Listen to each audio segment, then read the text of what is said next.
ನಮಸ್ಕಾರ. ನಾನು Nagendra, KSOU MA Kannada 3ನೇ ಸೆಮಿಸ್ಟರ್, ಪತ್ರಿಕೆ 4 ಪ್ರಾಚೀನ ಕನ್ನಡ ಸಾಹಿತ್ಯದ ಹಿನ್ನೆಲೆ. ಇದರಲ್ಲಿರುವ ಮೊದಲ ಬ್ಲಾಕ್ 53 ಪ್ರಾಚೀನ ಕನ್ನಡ ಸಾಹಿತ್ಯದ ಹಿನ್ನೆಲೆ. ಈ ಬ್ಲಾಕಿನ ಹೆಸರು ಸಹ ಪತ್ರಿಕೆಯ ಹೆಸರೇ ಆಗಿದೆ. ಇದರಲ್ಲಿರುವ 3ನೆಯ ಘಟಕ 211 ಪ್ರಾಚೀನ ಕನ್ನಡ ಸಾಹಿತ್ಯದಲ್ಲಿ ರಾಜಕೀಯ ಹಿನ್ನೆಲೆ, ಕ್ರಿಸ್ತಶಕ 10ನೇ ಶತಮಾನದವರೆಗೆ. ಈ ಘಟಕದ ಪ್ರಮುಖ ಅಂಶಗಳನ್ನು ಈ ವಿಡಿಯೋದಲ್ಲಿ ಹೇಳೋದಕ್ಕೆ ಇಷ್ಟಪಡ್ತೀನಿ. ಈ ಘಟಕದಲ್ಲಿ ಯಾವ ಯಾವ ಅಂಶಗಳ ಬಗ್ಗೆ ನಾವು ಅಧ್ಯಯನ ಮಾಡ್ತೀವಿ ಅಂದರೆ, ಪ್ರಮುಖ ರಾಜವಂಶಗಳಾದ ಕದಂಬರು, ಗಂಗರು, ಬಾದಾಮಿ ಚಾಲುಕ್ಯರು, ರಾಷ್ಟ್ರಕೂಟರು ಇವರುಗಳ ಮೂಲ ಏನು, ಈ ರಾಜವಂಶಗಳಲ್ಲಿ ಆಳಿದ ಪ್ರಮುಖ ರಾಜರುಗಳು ಯಾರು, ಹಾಗೂ ಈ ರಾಜವಂಶದ ರಾಜರುಗಳು ಧರ್ಮ, ಕಲೆ, ಸಂಸ್ಕೃತಿ, ಕನ್ನಡ ಸಾಹಿತ್ಯಕ್ಕೆ ಹೇಗೆ ಪ್ರೇರಣೆ ಕೊಟ್ಟರು ಅನ್ನೋದನ್ನು ನಾವು ಈ ಘಟಕದಲ್ಲಿ ನೋಡ್ತೀವಿ. 10ನೇ ಶತಮಾನದವರೆಗೂ ಅಂತ ಇರೋದರಿಂದ ನಾವು ಅಧ್ಯಯನ ಮಾಡುವ ರಾಜವಂಶಗಳು ಯಾವ್ಯಾವುದು ಅಂದರೆ ಕದಂಬರು, ಗಂಗರು, ಬಾದಾಮಿ ಚಾಲುಕ್ಯರು, ರಾಷ್ಟ್ರಕೂಟರು. ಈ 4 ರಾಜವಂಶಗಳ ಬಗ್ಗೆ ನಾವು ಅಧ್ಯಯನವನ್ನು ಮಾಡ್ತೀವಿ. ಈ ಘಟಕದ ವಿವಿಧ ಅಂಶಗಳ ಬಗ್ಗೆ ಹಿಂದಿನ ಪರೀಕ್ಷೆಯಲ್ಲಿ ಯಾವ ರೀತಿಯ ಪ್ರಶ್ನೆಗಳು ಬಂದಿದೆ ಅಂತ ನೋಡೋಣ. ಪ್ರಸ್ತುತವಾಗಿ ನಿಮಗೆ ಲಭ್ಯವಿರುವ ಹಿಂದಿನ ಪ್ರಶ್ನೆ ಪತ್ರಿಕೆ ಫೆಬ್ರವರಿ 24ರಲ್ಲಿ ನಡೆದ ಪರೀಕ್ಷೆಯ ಪ್ರಶ್ನೆ ಪತ್ರಿಕೆ. ಅದರಲ್ಲಿ 4 ಪ್ರಶ್ನೆಗಳು ಬಂದ್ಬಿಟ್ಟಿದೆ ಈ ಘಟಕದಿಂದ. ಯಾವ್ಯಾವುದು? ಗಂಗರ ಕಾಲದ ಧಾರ್ಮಿಕ ಪರಿಸರ, ಕದಂಬರ ಕಾಲದ ರಾಜಕೀಯ ಮತ್ತು ಸಾಮಾಜಿಕ ವಿವರಗಳನ್ನು ಪರಿಶೀಲಿಸಿ 10 ಅಂಕಗಳ ಪ್ರಶ್ನೆ, ಕಲ್ಯಾಣ ಚಾಲುಕ್ಯರು ಧರ್ಮ, ಕಲೆ, ಸಂಸ್ಕೃತಿಗೆ ಕೊಟ್ಟ ಕೊಡುಗೆಗಳನ್ನು ನಿರೂಪಿಸಿ 10 ಅಂಕಗಳ ಪ್ರಶ್ನೆ ಬಂದಿದೆ. ರಾಷ್ಟ್ರಕೂಟರ ರಾಜಕೀಯ ಚರಿತ್ರೆಯನ್ನು ಸೋದಾಹರಣವಾಗಿ ವಿವರಿಸಿ 15 ಅಂಕಗಳ ಪ್ರಶ್ನೆ. ಈ ಎಲ್ಲ ಪ್ರಶ್ನೆಗಳಿಗೆ 4 ರಾಜವಂಶಗಳು ಯಾವ್ಯಾವುದು? ಕದಂಬರು, ಗಂಗರು, ಕಲ್ಯಾಣ ಚಾಲುಕ್ಯರು, ರಾಷ್ಟ್ರಕೂಟರು. ಈ 4 ರಾಜವಂಶಗಳು ಧರ್ಮ, ಕಲೆ, ಸಂಸ್ಕೃತಿಗೆ ಹೇಗೆ ಪ್ರೋತ್ಸಾಹ ನೀಡಿತು, ಅವ್ರ ಕಾಲದಲ್ಲಿ ಹೇಗೆ ಸಾಹಿತ್ಯ, ಶಾಸನಗಳು, ಕಾವ್ಯಗಳು ಹೊರಬಂದವು, ಮತ್ತು ಈ 4 ರಾಜವಂಶಗಳ ರಾಜರುಗಳು ಯಾರ್ಯಾರು, ಅವರ ವಿಶೇಷತೆ ಏನು ಅಂತ ತಿಳ್ಕೊಂಡ್ರೆ ಇಷ್ಟೊಂದು ಅಂಕಗಳನ್ನ ಸುಲಭವಾಗಿ ಪಡಿಬಹುದು. ಇದೇ ರೀತಿ ಮುಂದಿನ ಪರೀಕ್ಷೆಯಲ್ಲಿ ಸಹ ಈ ಘಟಕದ ಬಗ್ಗೆ ಪ್ರಶ್ನೆಗಳು ಬರುವ ಸಂಭವನೀಯತೆ ತುಂಬ ಜಾಸ್ತಿ ಇರುತ್ತೆ.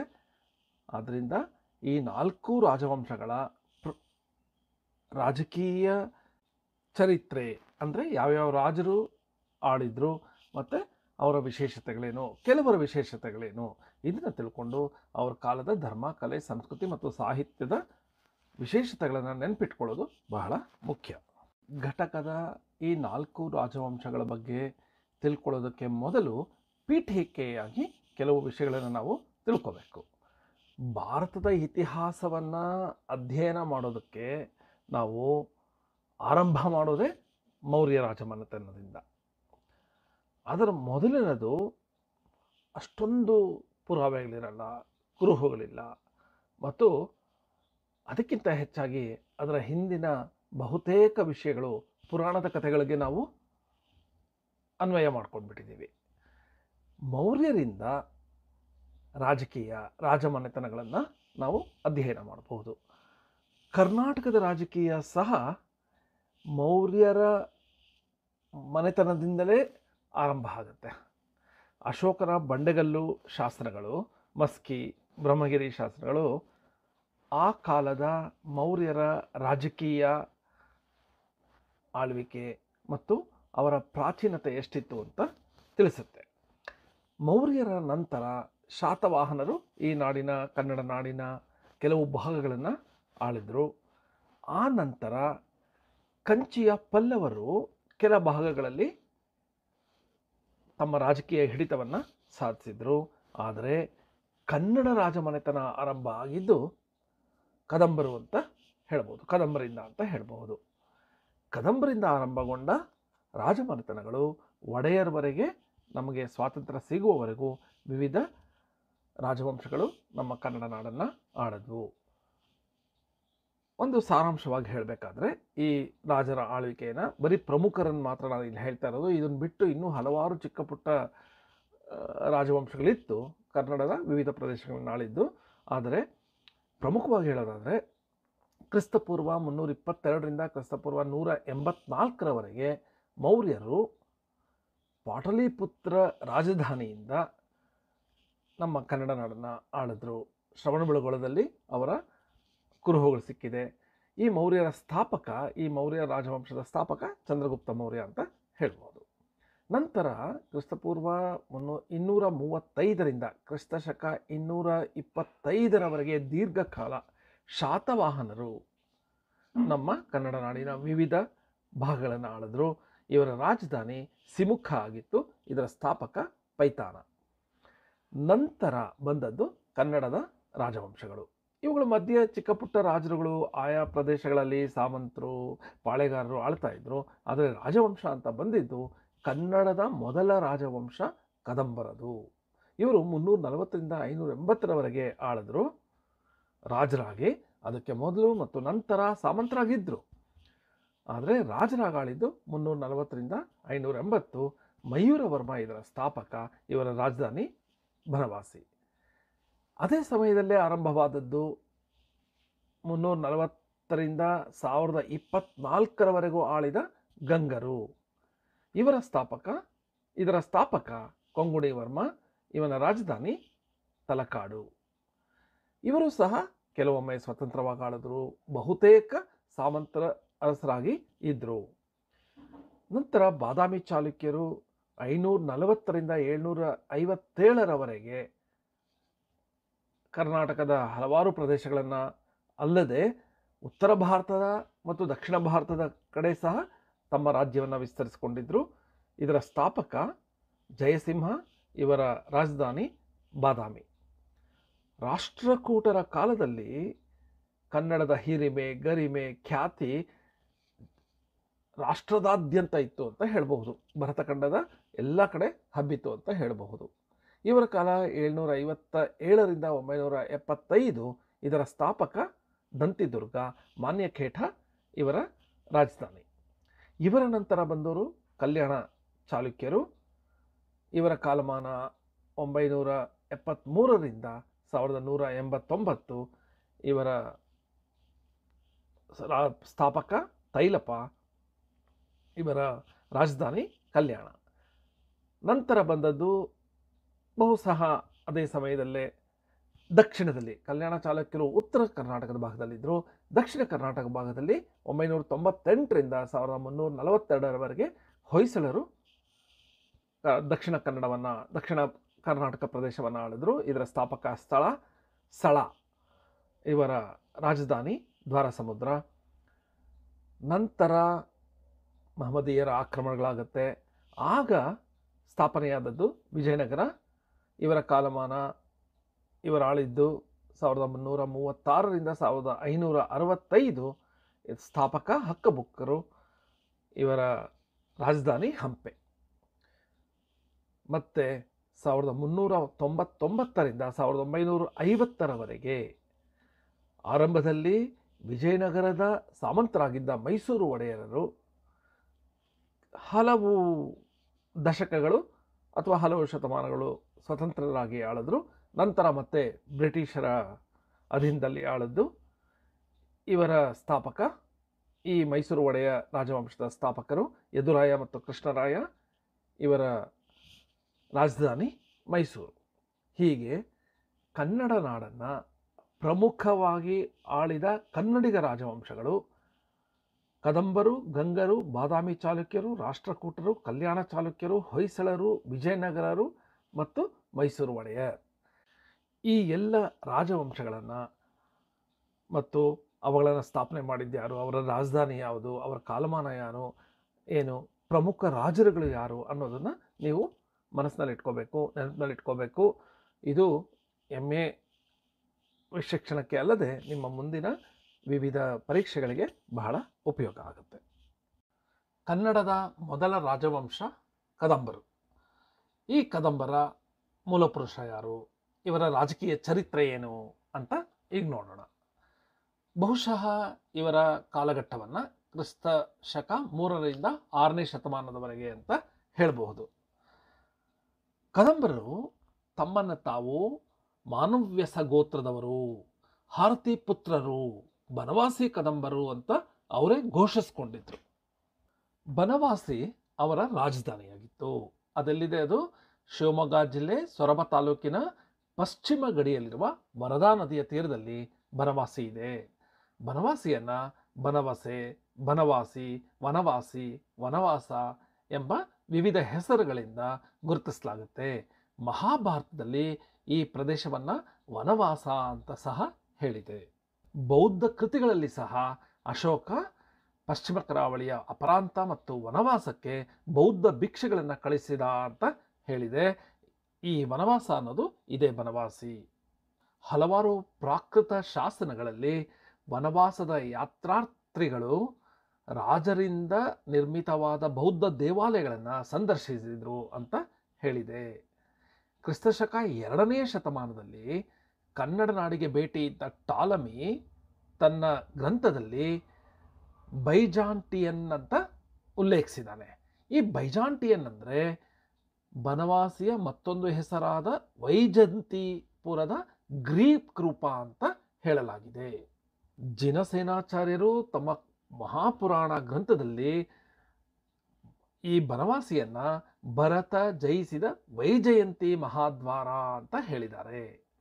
ಕ್ರಿಸ್ತಶಕ 7ನೇ ಶತಮಾನದ ಹೊತ್ತಿಗೆ ಕರ್ನಾಟಕಕ್ಕೆ ಭೇಟಿ ಇತ್ತಿದ್ದ ಹೋಯೆನ್ ಸಾಂಗ್ ಬನವಾಸಿಯನ್ನ ಸಂದರ್ಶಿಸಿ ಅದರ ಬಗ್ಗೆ ವಿವರಗಳನ್ನು ಬರೆಯುವಾಗ ಅದನ್ನು ಕೊನ್ಕಿನಾಪೋಲೋ ಅಥವಾ ಕೊಂಕಣಪುರ ಅಂತ ಕರೆದಿದ್ದಾನೆ. ಇದು ಬನವಾಸಿಯ ಇತಿಹಾಸ ಅಂತ ಹೇಳಬಹುದು. ಕದಂಬರ ರಾಜಧಾನಿ ಬನವಾಸಿಯ ಇತಿಹಾಸ ಇಷ್ಟು ಅದ್ಭುತವಾಗಿದೆ. ಇನ್ನು ಕದಂಬರ ಮೂಲ ಯಾವುದು? ಹಲವಾರು ಪೌರಾಣಿಕ ದಂತಕಥೆಗಳು ಕದಂಬರ ಮೂಲದ ಬಗ್ಗೆ ಹೇಳಲಾಗಿದೆ. ಮಹಾಭಾರತದ ಅಶ್ವತ್ಥಾಮನು ಶಿವನನ್ನ ಪ್ರಾರ್ಥಿಸಲು ಕದಂಬ ಪುಷ್ಪಗಳು ಆಕಾಶದಿಂದ ಬಿತ್ತು. ಈ ಪುಷ್ಪಗಳಿಂದ ಮುಕ್ಕಣ್ಣ ಕದಂಬ ಅಥವಾ 3 ಕಣ್ಣಿನ ಕದಂಬ ಅಂತ ಮಹಾವೀರ ಉದ್ಭವಿಸಿದ. ಅವನೇ ಈ ವಂಶದ ಮೂಲ ಪುರುಷ ಅಂತ ಪುರಾಣದ ಕಥೆ ಹೇಳುತ್ತೆ. ಆದರೆ ತಾಳಗುಂದ ಶಾಸನ ಕಾಕುತ್ಸವರ್ಮನ ಕಾಲದ ಶಾಸನ, ಅದರಲ್ಲೇನು ಹೇಳುತ್ತೆ ಅಂದರೆ, ಮನುಷ್ಯ ಗೋತ್ರಕ್ಕೆ ಸೇರಿದ ಹಾರತಿ ಪುತ್ರನೆಂಬ ಸನಾತನ ಬ್ರಾಹ್ಮಣ ಕುಟುಂಬದವರು ಪಶ್ಚಿಮ ಕರಾವಳಿಯಲ್ಲಿ ವಾಸವಾಗಿದ್ದರು. ಇವರ ಮನೆ ಬಳಿ ಕದಂಬ ವೃಕ್ಷ ಇತ್ತು. ಆದ್ದರಿಂದ ಈ ವಂಶಕ್ಕೆ ಕದಂಬ ಎಂಬ ಹೆಸರು ಬಂತು ಅಂತ ಈ ಶಾಸನ ಹೇಳುತ್ತೆ. ಕದಂಬರು ಪೂಜಿಸಿದ ಶಿವನನ್ನ ಮಧುಕೇಶ್ವರ ಅಂತ ಕರೆಯಲಾಗುತ್ತೆ. ಕದಂಬ ವೃಕ್ಷ ಆ ವಂಶದ ಪವಿತ್ರ ಲಾಂಛನವಾಗಿತ್ತು. ಹಲವು ವಿದ್ವಾಂಸರು ಈ ಕದಂಬರನ್ನ ಅಥವಾ ಕದಂಬರ ಮೂಲ ಪುರುಷ ಯಾರು ಅಂದರೆ ಕುರುಬ ಅಥವಾ ಕುರುಂಬ ಅಥವಾ ಕಲಾಬ್ರರು ಅಂತ ಹೇಳಿದ್ದಾರೆ. ಆದರೆ ಈಗ ತಿಳಿದಿರುವ, ಎಲ್ಲರೂ ಒಪ್ಪಿಕೊಂಡಿರುವ ಸತ್ಯ ಏನು ಅಂದರೆ, ಮಯೂರ ಶರ್ಮ ಅಥವಾ ಮೊದಲು ಅವನು ಬ್ರಾಹ್ಮಣನಾಗಿರ್ತಾನೆ, ಮಯೂರ ಶರ್ಮ, ನಂತರ ಕ್ಷತ್ರಿಯನಾಗಿ ಮಯೂರ ವರ್ಮ ಆಗ್ತಾನೆ. ಅವನೇ ಕದಂಬರ ಮೂಲಪುರುಷ. ತಾಳಗುಂದದ ಪ್ರಣವೇಶ್ವರ ದೇಗುಲದ ಮುಂದೆ ಇರುವ ಶಾಸನದಲ್ಲಿ ಮಯೂರವರ್ಮನೇ ಈ ವಂಶದ ಮೂಲಪುರುಷ ಅಂತ ಸಹ ಹೇಳಿದೆ. ಇನ್ನು ಕದಂಬರ ರಾಜಕೀಯ ಚರಿತ್ರೆ ಬಗ್ಗೆ ಹೇಳಬೇಕಾದ್ರೆ, ಈ ಮಯೂರ ಶರ್ಮ ವೀರಶರ್ಮನ ಆಶ್ರಯದಲ್ಲಿ ವಿದ್ಯಾಭ್ಯಾಸ ಪಡಿತಾನೆ. ಹೆಚ್ಚಿನ ಅಧ್ಯಯನಕ್ಕಾಗಿ ಪ್ರಸಿದ್ಧ ಘಟಕಾಸ್ಥಾನವಾಗಿದ್ದ ತಮಿಳುನಾಡಿನ ಕಾಂಚೀಪುರಕ್ಕೆ ಹೋಗ್ತಾನೆ. ಅಲ್ಲಿ ಅವನಿಗೆ ಅವಮಾನ ಆಗತ್ತೆ ಪಲ್ಲವರಿಂದ. ಪಲ್ಲವರ ಸೊಕ್ಕಡಗಿಸಲು ಅವನು ಕ್ಷತ್ರಿಯ ಧರ್ಮವನ್ನು ಸ್ವೀಕರಿಸ್ತಾನೆ. ನಂತರ ಈ ಮಯೂರವರ್ಮ ಪಲ್ಲವರ ಅಂತಪಾಲರನ್ನು ಸೋಲಿಸಿ ಕರ್ನೂರು ಜಿಲ್ಲೆಯ ಶ್ರೀ ಪರ್ವತದವರೆಗೆ ಪ್ರದೇಶವನ್ನು ಆಕ್ರಮಿಸಿಕೊಳ್ತಾನೆ. ಆಗ ಸುತ್ತಮುತ್ತ ಇದ್ದ ಎಲ್ಲ ರಾಜರು, ಪಾಳೆಗಾರರು, ಸಾಮಂತರು ಇವನನ್ನು ಒಪ್ಪಿ ಇವನ ಸಾಮಂತ ಅಂತ ಎಲ್ಲರೂ ಘೋಷಿಸ್ಕೋತಾರೆ. ಹೀಗೆ ಸ್ವಸಾಮರ್ಥ್ಯದಿಂದ ಕದಂಬ ಸಾಮ್ರಾಜ್ಯವನ್ನು ಕಟ್ಟಿದ ಕೀರ್ತಿ ಮಯೂರ ಶರ್ಮನಿಗೆ ಸಲ್ಲುತ್ತೆ.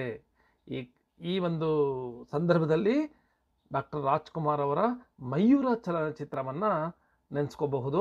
ಅದರಲ್ಲಿ ಬಹಳಷ್ಟು ವಿಷಯಗಳನ್ನು ನಾವು ಈ ಪುಸ್ತಕದಲ್ಲಿಯೂ ಸಹ ನೋಡಬಹುದು.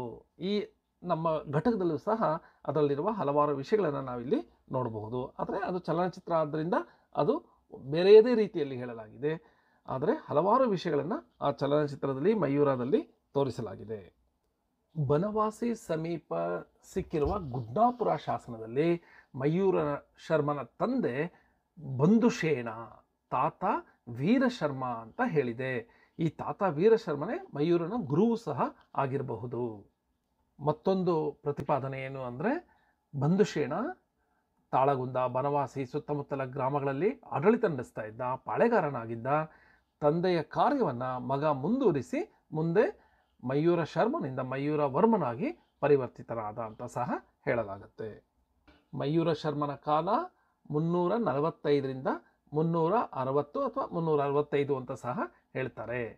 ಮಯೂರ ಶರ್ಮನ ಮಗ ಕೊಂಗಣಿ ವರ್ಮನ್ ಅಥವಾ ಅಂಗವರ್ಮ ಅಥವಾ ಕಂಗವರ್ಮ. ಈ ಹೆಸರು ಕೊಂಗಣಿ ವರ್ಮನ್ ಕನ್ನಡದ ಹೆಸರು ಥರ ಇಲ್ಲ ನೋಡಿ. ಯಾಕೆ ಅಂದರೆ ಮಯೂರ ಅಂದರೆ ಮಯೂರ ಶರ್ಮ ಪಲ್ಲವರ ಯುವರಾಣಿ ಪದ್ಮಾವತಿಯನ್ನು ವಿವಾಹ ಆಗಿರ್ತಾನೆ. ಮಯೂರ ಚಲನಚಿತ್ರ ನೆನಪು ಬಂತಲ್ಲ, ರಾಜ್ಕುಮಾರ್ ಮಂಜುಳಾ ಯುವರಾಣಿ ಆಗಿರ್ತಾಳೆ, ಅವಳನ್ನು ಮದುವೆ ಆಗೋದು ಇಲ್ಲಿ ನೀವು ನೆನಪಿಸ್ಕೋಬಹುದು. ಹಾಗೆ ತಮಾಷೆಗೆ ಹೇಳ್ತಾ ಇರೋದು.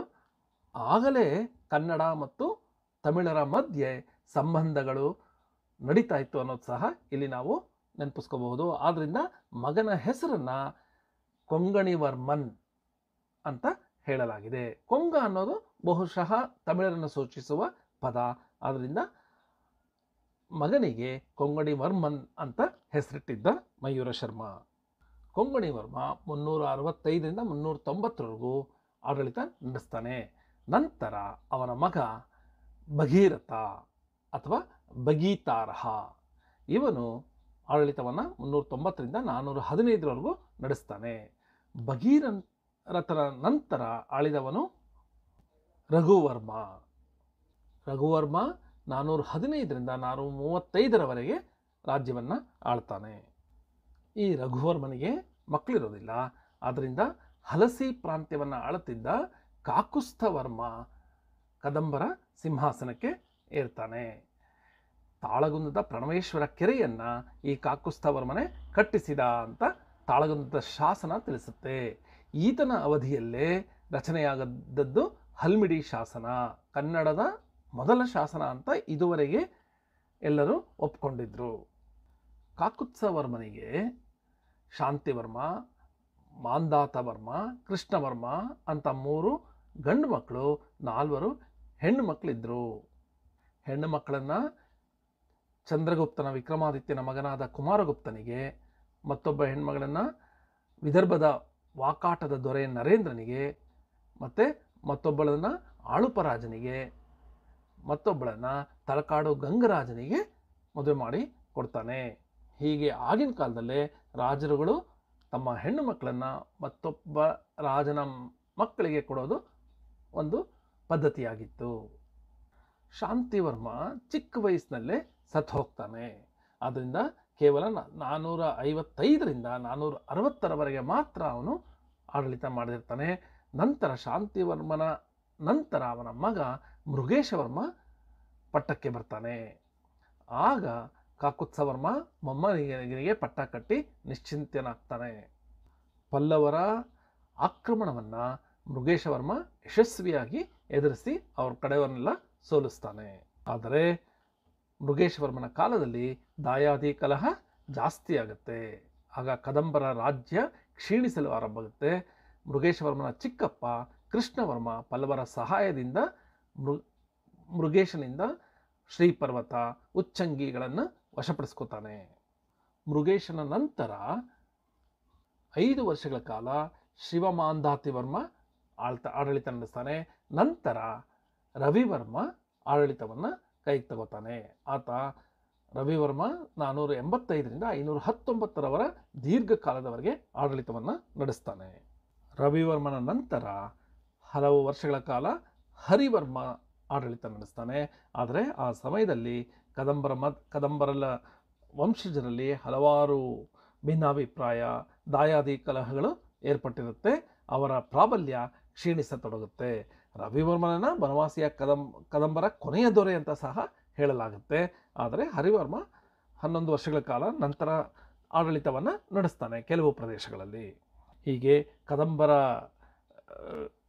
ಶಕ್ತಿ ಕ್ಷೀಣಿಸುವಾಗ ಚಾಲುಕ್ಯರ ಅಂದರೆ ಬಾದಾಮಿ ಚಾಲುಕ್ಯರ 1ನೇ ಪುಲಕೇಶಿ ತನ್ನ ಸಾಮ್ರಾಜ್ಯವನ್ನು 543ರಲ್ಲಿ ಸ್ಥಾಪಿಸ್ತಾನೆ.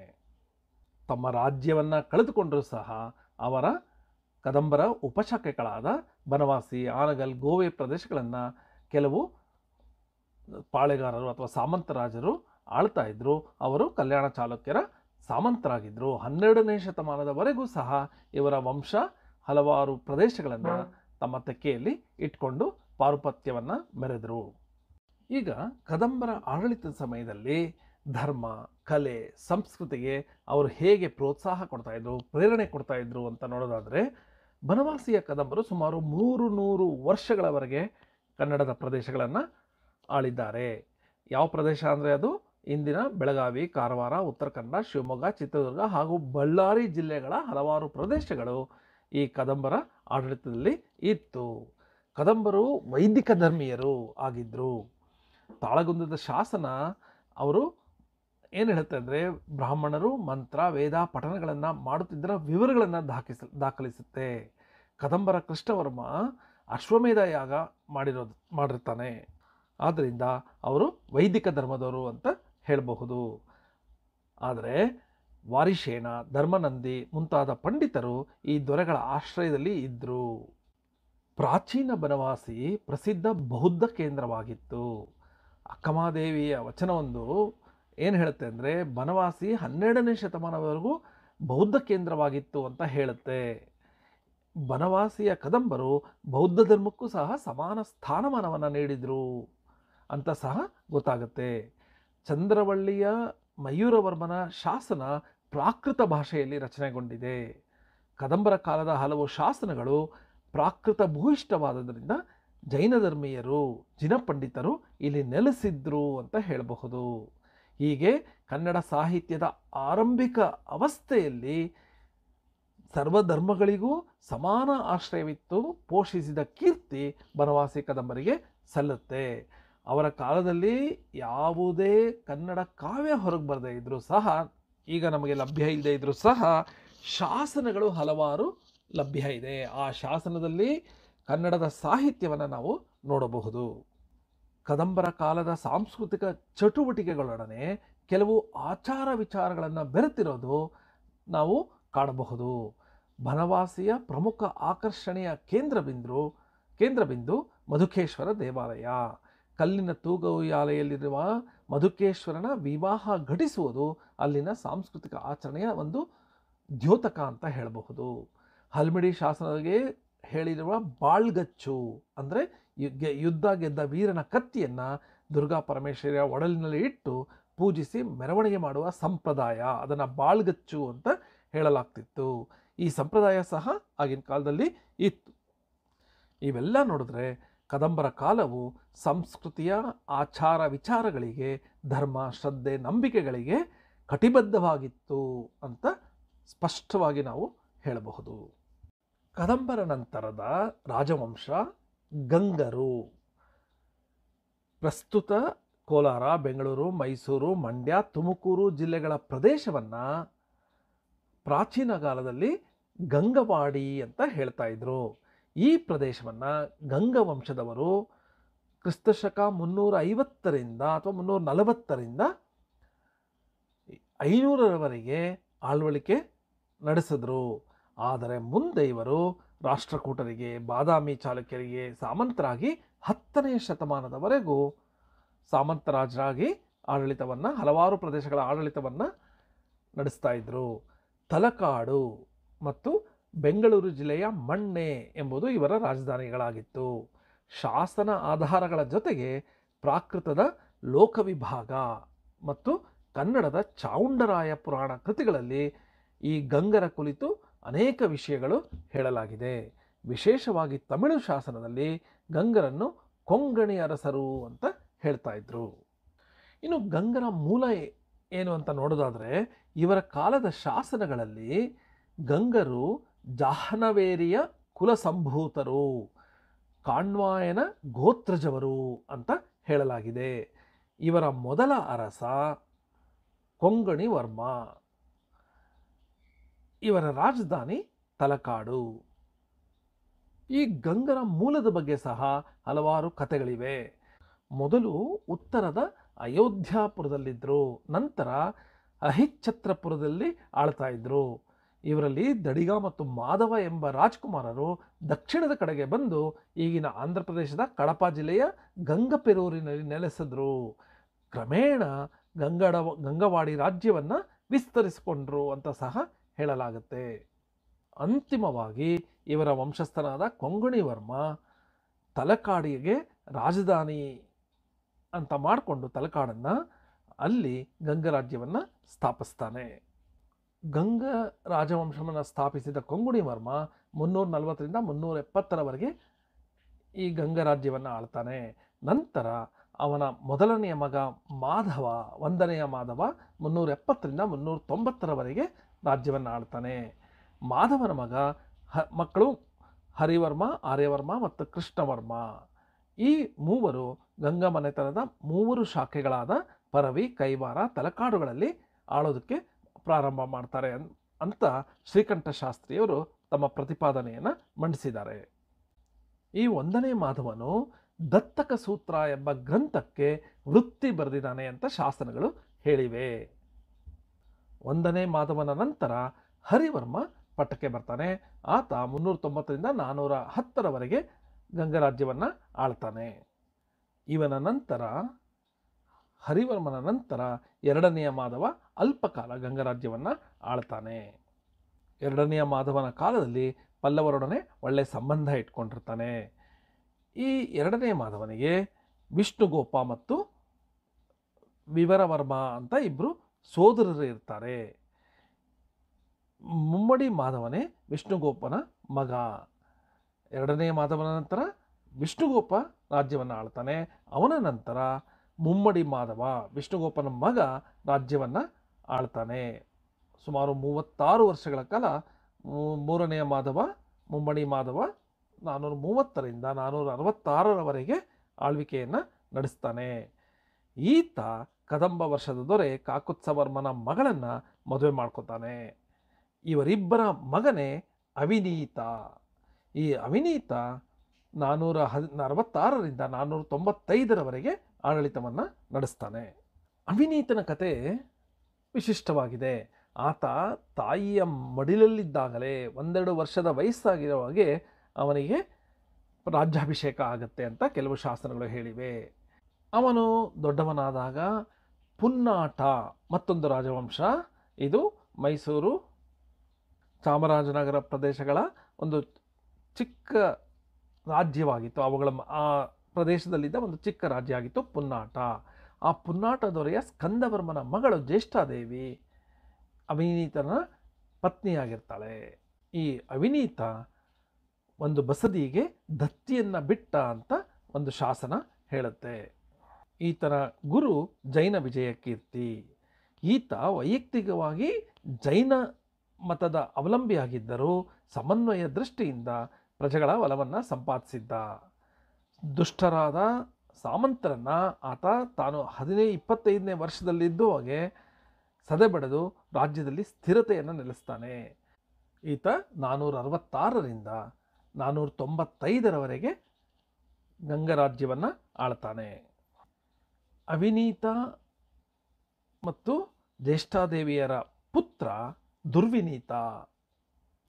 ಈ ಪುನ್ನಾಟ ರಾಜ್ಯ, ಜ್ಯೇಷ್ಠಾದೇವಿಯ ತವರ್ಮನೆ, ಅದು ಎಲ್ಲಿತ್ತು ಅಂದರೆ ಮೊದಲೇ ಹೇಳಿದಾಗ ಮೈಸೂರು, ಚಾಮರಾಜನಗರ ಪ್ರದೇಶಗಳಲ್ಲಿ, ಅದರಲ್ಲೂ ಕಾವೇರಿ ಮತ್ತು ಕಪಿಲಾ ನದಿಗಳ ನಡುವಣ ಪ್ರದೇಶ ಅಂತ ಒಂದು ತಾಮ್ರ ಶಾಸನ ಹೇಳುತ್ತೆ. ಈ ಪುನ್ನಾಟದ ಅರಸರು ಕೀರ್ತಿಪುರವನ್ನು ರಾಜಧಾನಿ ಮಾಡಿಕೊಂಡು ಆಳ್ವರಿಕೆ ನಡೆಸ್ತಾ ಇದ್ರು. ಜ್ಯೇಷ್ಠಾದೇವಿಯ ತಮ್ಮ ರವಿಗ ಚಿಕ್ಕ ವಯಸ್ಸಿನಲ್ಲೇ ಮರಣಕ್ಕೆ ತುತ್ತಾದ ಕಾರಣ ಪುನ್ನಾಟ ರಾಜ್ಯದ ಜವಾಬ್ದಾರಿ ಸಹ ಅವಿನೀತ ಮತ್ತು ಜ್ಯೇಷ್ಠಾದೇವಿಗೆ ಬರುತ್ತೆ. ಹೀಗಾಗಿ ಅವಿನೀತ ಗಂಗನಾಡು ಮತ್ತು ಪುನ್ನಾಡು ಎರಡನ್ನೂ ಆಳ್ತಾ ಇದ್ದ. ದುರ್ವಿನೀತ ಯಾರು? ಅವಿನೀತನ ಮಗ. ಈತ 495ರಿಂದ 535ರವರೆಗೆ ಗಂಗರಾಜ್ಯವನ್ನು ಆಳ್ತಾನೆ. ಈತ ಬರೀ ರಾಜ ಅಷ್ಟೇ ಅಲ್ಲ, ಒಬ್ಬ ಕವಿ. ಸಂಸ್ಕೃತದಲ್ಲಿ ಬೃಹತ್ ಕಥೆ, ಕಿರಾತಾರ್ಜುನೀಯ ಟೀಕೆಗಳನ್ನು, ಕನ್ನಡದಲ್ಲಿ ಶಬ್ದಾವತಾರ ಮತ್ತು ಒಡ್ಡ ಕಥೆಗಳನ್ನು ರಚಿಸಿರಬಹುದು ಅಂತ ವಿದ್ವಾಂಸರು ಊಹಿಸಿದ್ದಾರೆ. ಯಾಕಂದರೆ ಇದ್ಯಾವುದು ಲಭ್ಯವಿಲ್ಲ. ಕವಿರಾಜ ಮಾರ್ಗಕಾರ ಸಹ ತನ್ನ ಕಾವ್ಯದಲ್ಲಿ ದುರ್ವಿನೀತನ ಹೆಸರನ್ನು ದಾಖಲಿಸಿದ್ದಾನೆ. ಆದ್ದರಿಂದ ದುರ್ವಿನೀತ ಪ್ರಸಿದ್ಧ ಅರಸನೂ ಖ್ಯಾತ ಕವಿಯೂ ಆಗಿದ್ದ ಅಂತ ಹೇಳಬಹುದು. ದುರ್ವಿನೀತನ ನಂತರ ಮುಷ್ಕರ, ಶ್ರೀವಿಕ್ರಮ, ಭೂವಿಕ್ರಮ, ಒಂದನೆಯ ಶಿವಮಾರ ಮೊದಲಾದವರು ರಾಜ್ಯವನ್ನು ಆಳ್ತಾರೆ. ನಂತರ ಈ ಗಂಗರಲ್ಲಿ ದುರ್ವಿನೀತನ ನಂತರ ಅತಿ ಹೆಚ್ಚು ಕೀರ್ತಿಯನ್ನು ಪಡೆದವನು ಶ್ರೀಪುರುಷ. ಈ ಶ್ರೀಪುರುಷ ಈ ಶಿವಮಾರನ ಮೊಮ್ಮಗ. ಇವನಿಗೆ, ಈ ಶ್ರೀಪುರುಷನಿಗೆ ಶಿಷ್ಟಪ್ರಿಯ, ಅವನಿ ಮಹೇಂದ್ರ, ಸ್ಥಿರವಿನೀತ, ಲೋಕಧೂರ್ತ, ದೇವರಾಜ ಎಂಬ ಬಿರುದುಗಳಿರುತ್ತೆ. ಶಿವರಾಮನ ಮಗ ಚಿಕ್ಕ ವಯಸ್ಸಿನಲ್ಲೇ ಸತ್ತು ಹೋಗ್ತಾನೆ. ಆದ್ದರಿಂದ ಮೊಮ್ಮಗನಾದ ಶ್ರೀಪುರುಷನನ್ನು ಅಧಿಕಾರಕ್ಕೆ ಶಿವಮಾರ ತರ್ತಾನೆ. 60 ವರ್ಷಗಳ ಸುದೀರ್ಘ ಆಳ್ವಿಕೆಯನ್ನು ಶ್ರೀಪುರುಷ ನಡೆಸ್ತಾನೆ. 725ರಿಂದ 788ರವರೆಗೆ ಶ್ರೀಪುರುಷ ಆಳ್ವಿಕೆಯನ್ನು ನಡೆಸ್ತಾನೆ. ಶ್ರೀಪುರುಷನಲ್ಲಿ ಇದ್ದ ಉಗ್ರೋದಯ ಎಂಬ ರತ್ನಖಚಿತ ಆಭರಣವನ್ನು ಪಲ್ಲವರು ಕಸಿದುಕೊಂಡಾಗ ಹಲವಾರು ಯುದ್ಧಗಳು ನಡೆಯುತ್ತೆ. ಹೊಸಕೋಟೆ ಮುಂತಾದ ಕಡೆ ಸಿಕ್ಕಿರುವ ಶಾಸನಗಳಲ್ಲಿ ಇದು ಗೊತ್ತಾಗತ್ತೆ. ಅಂತಿಮ ವಿಜಯ ಶ್ರೀಪುರುಷನದ್ದೇ ಆಗಿತ್ತು.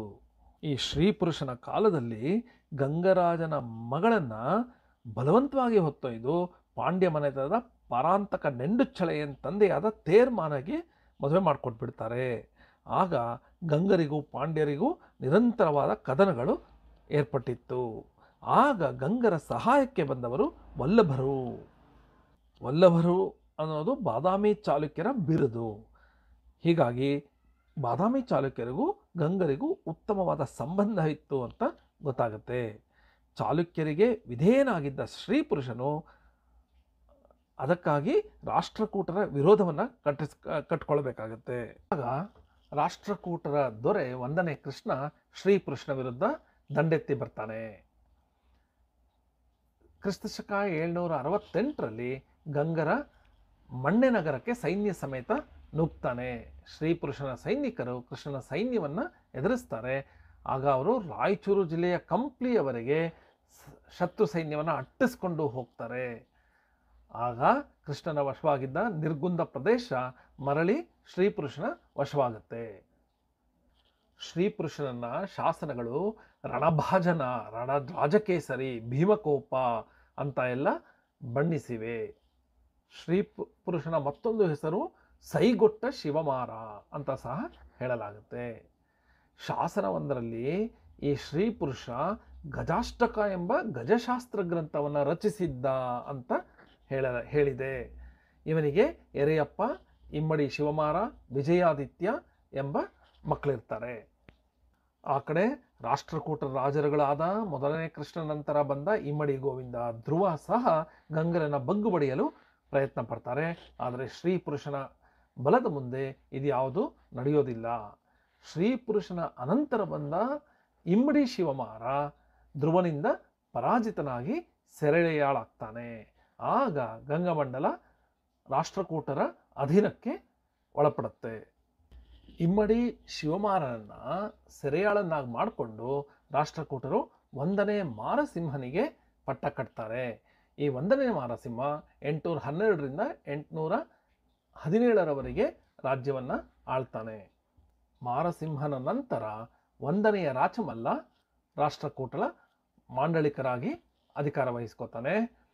ರಾಷ್ಟ್ರಕೂಟರ ಸಾಮಂತನಾದರೂ ಸಹ ಗಂಗವಾಡಿಯನ್ನು ಸ್ವತಂತ್ರಗೊಳಿಸಲು ಪ್ರಯತ್ನ ಪಡ್ತಾನೆ ಇರ್ತಾನೆ.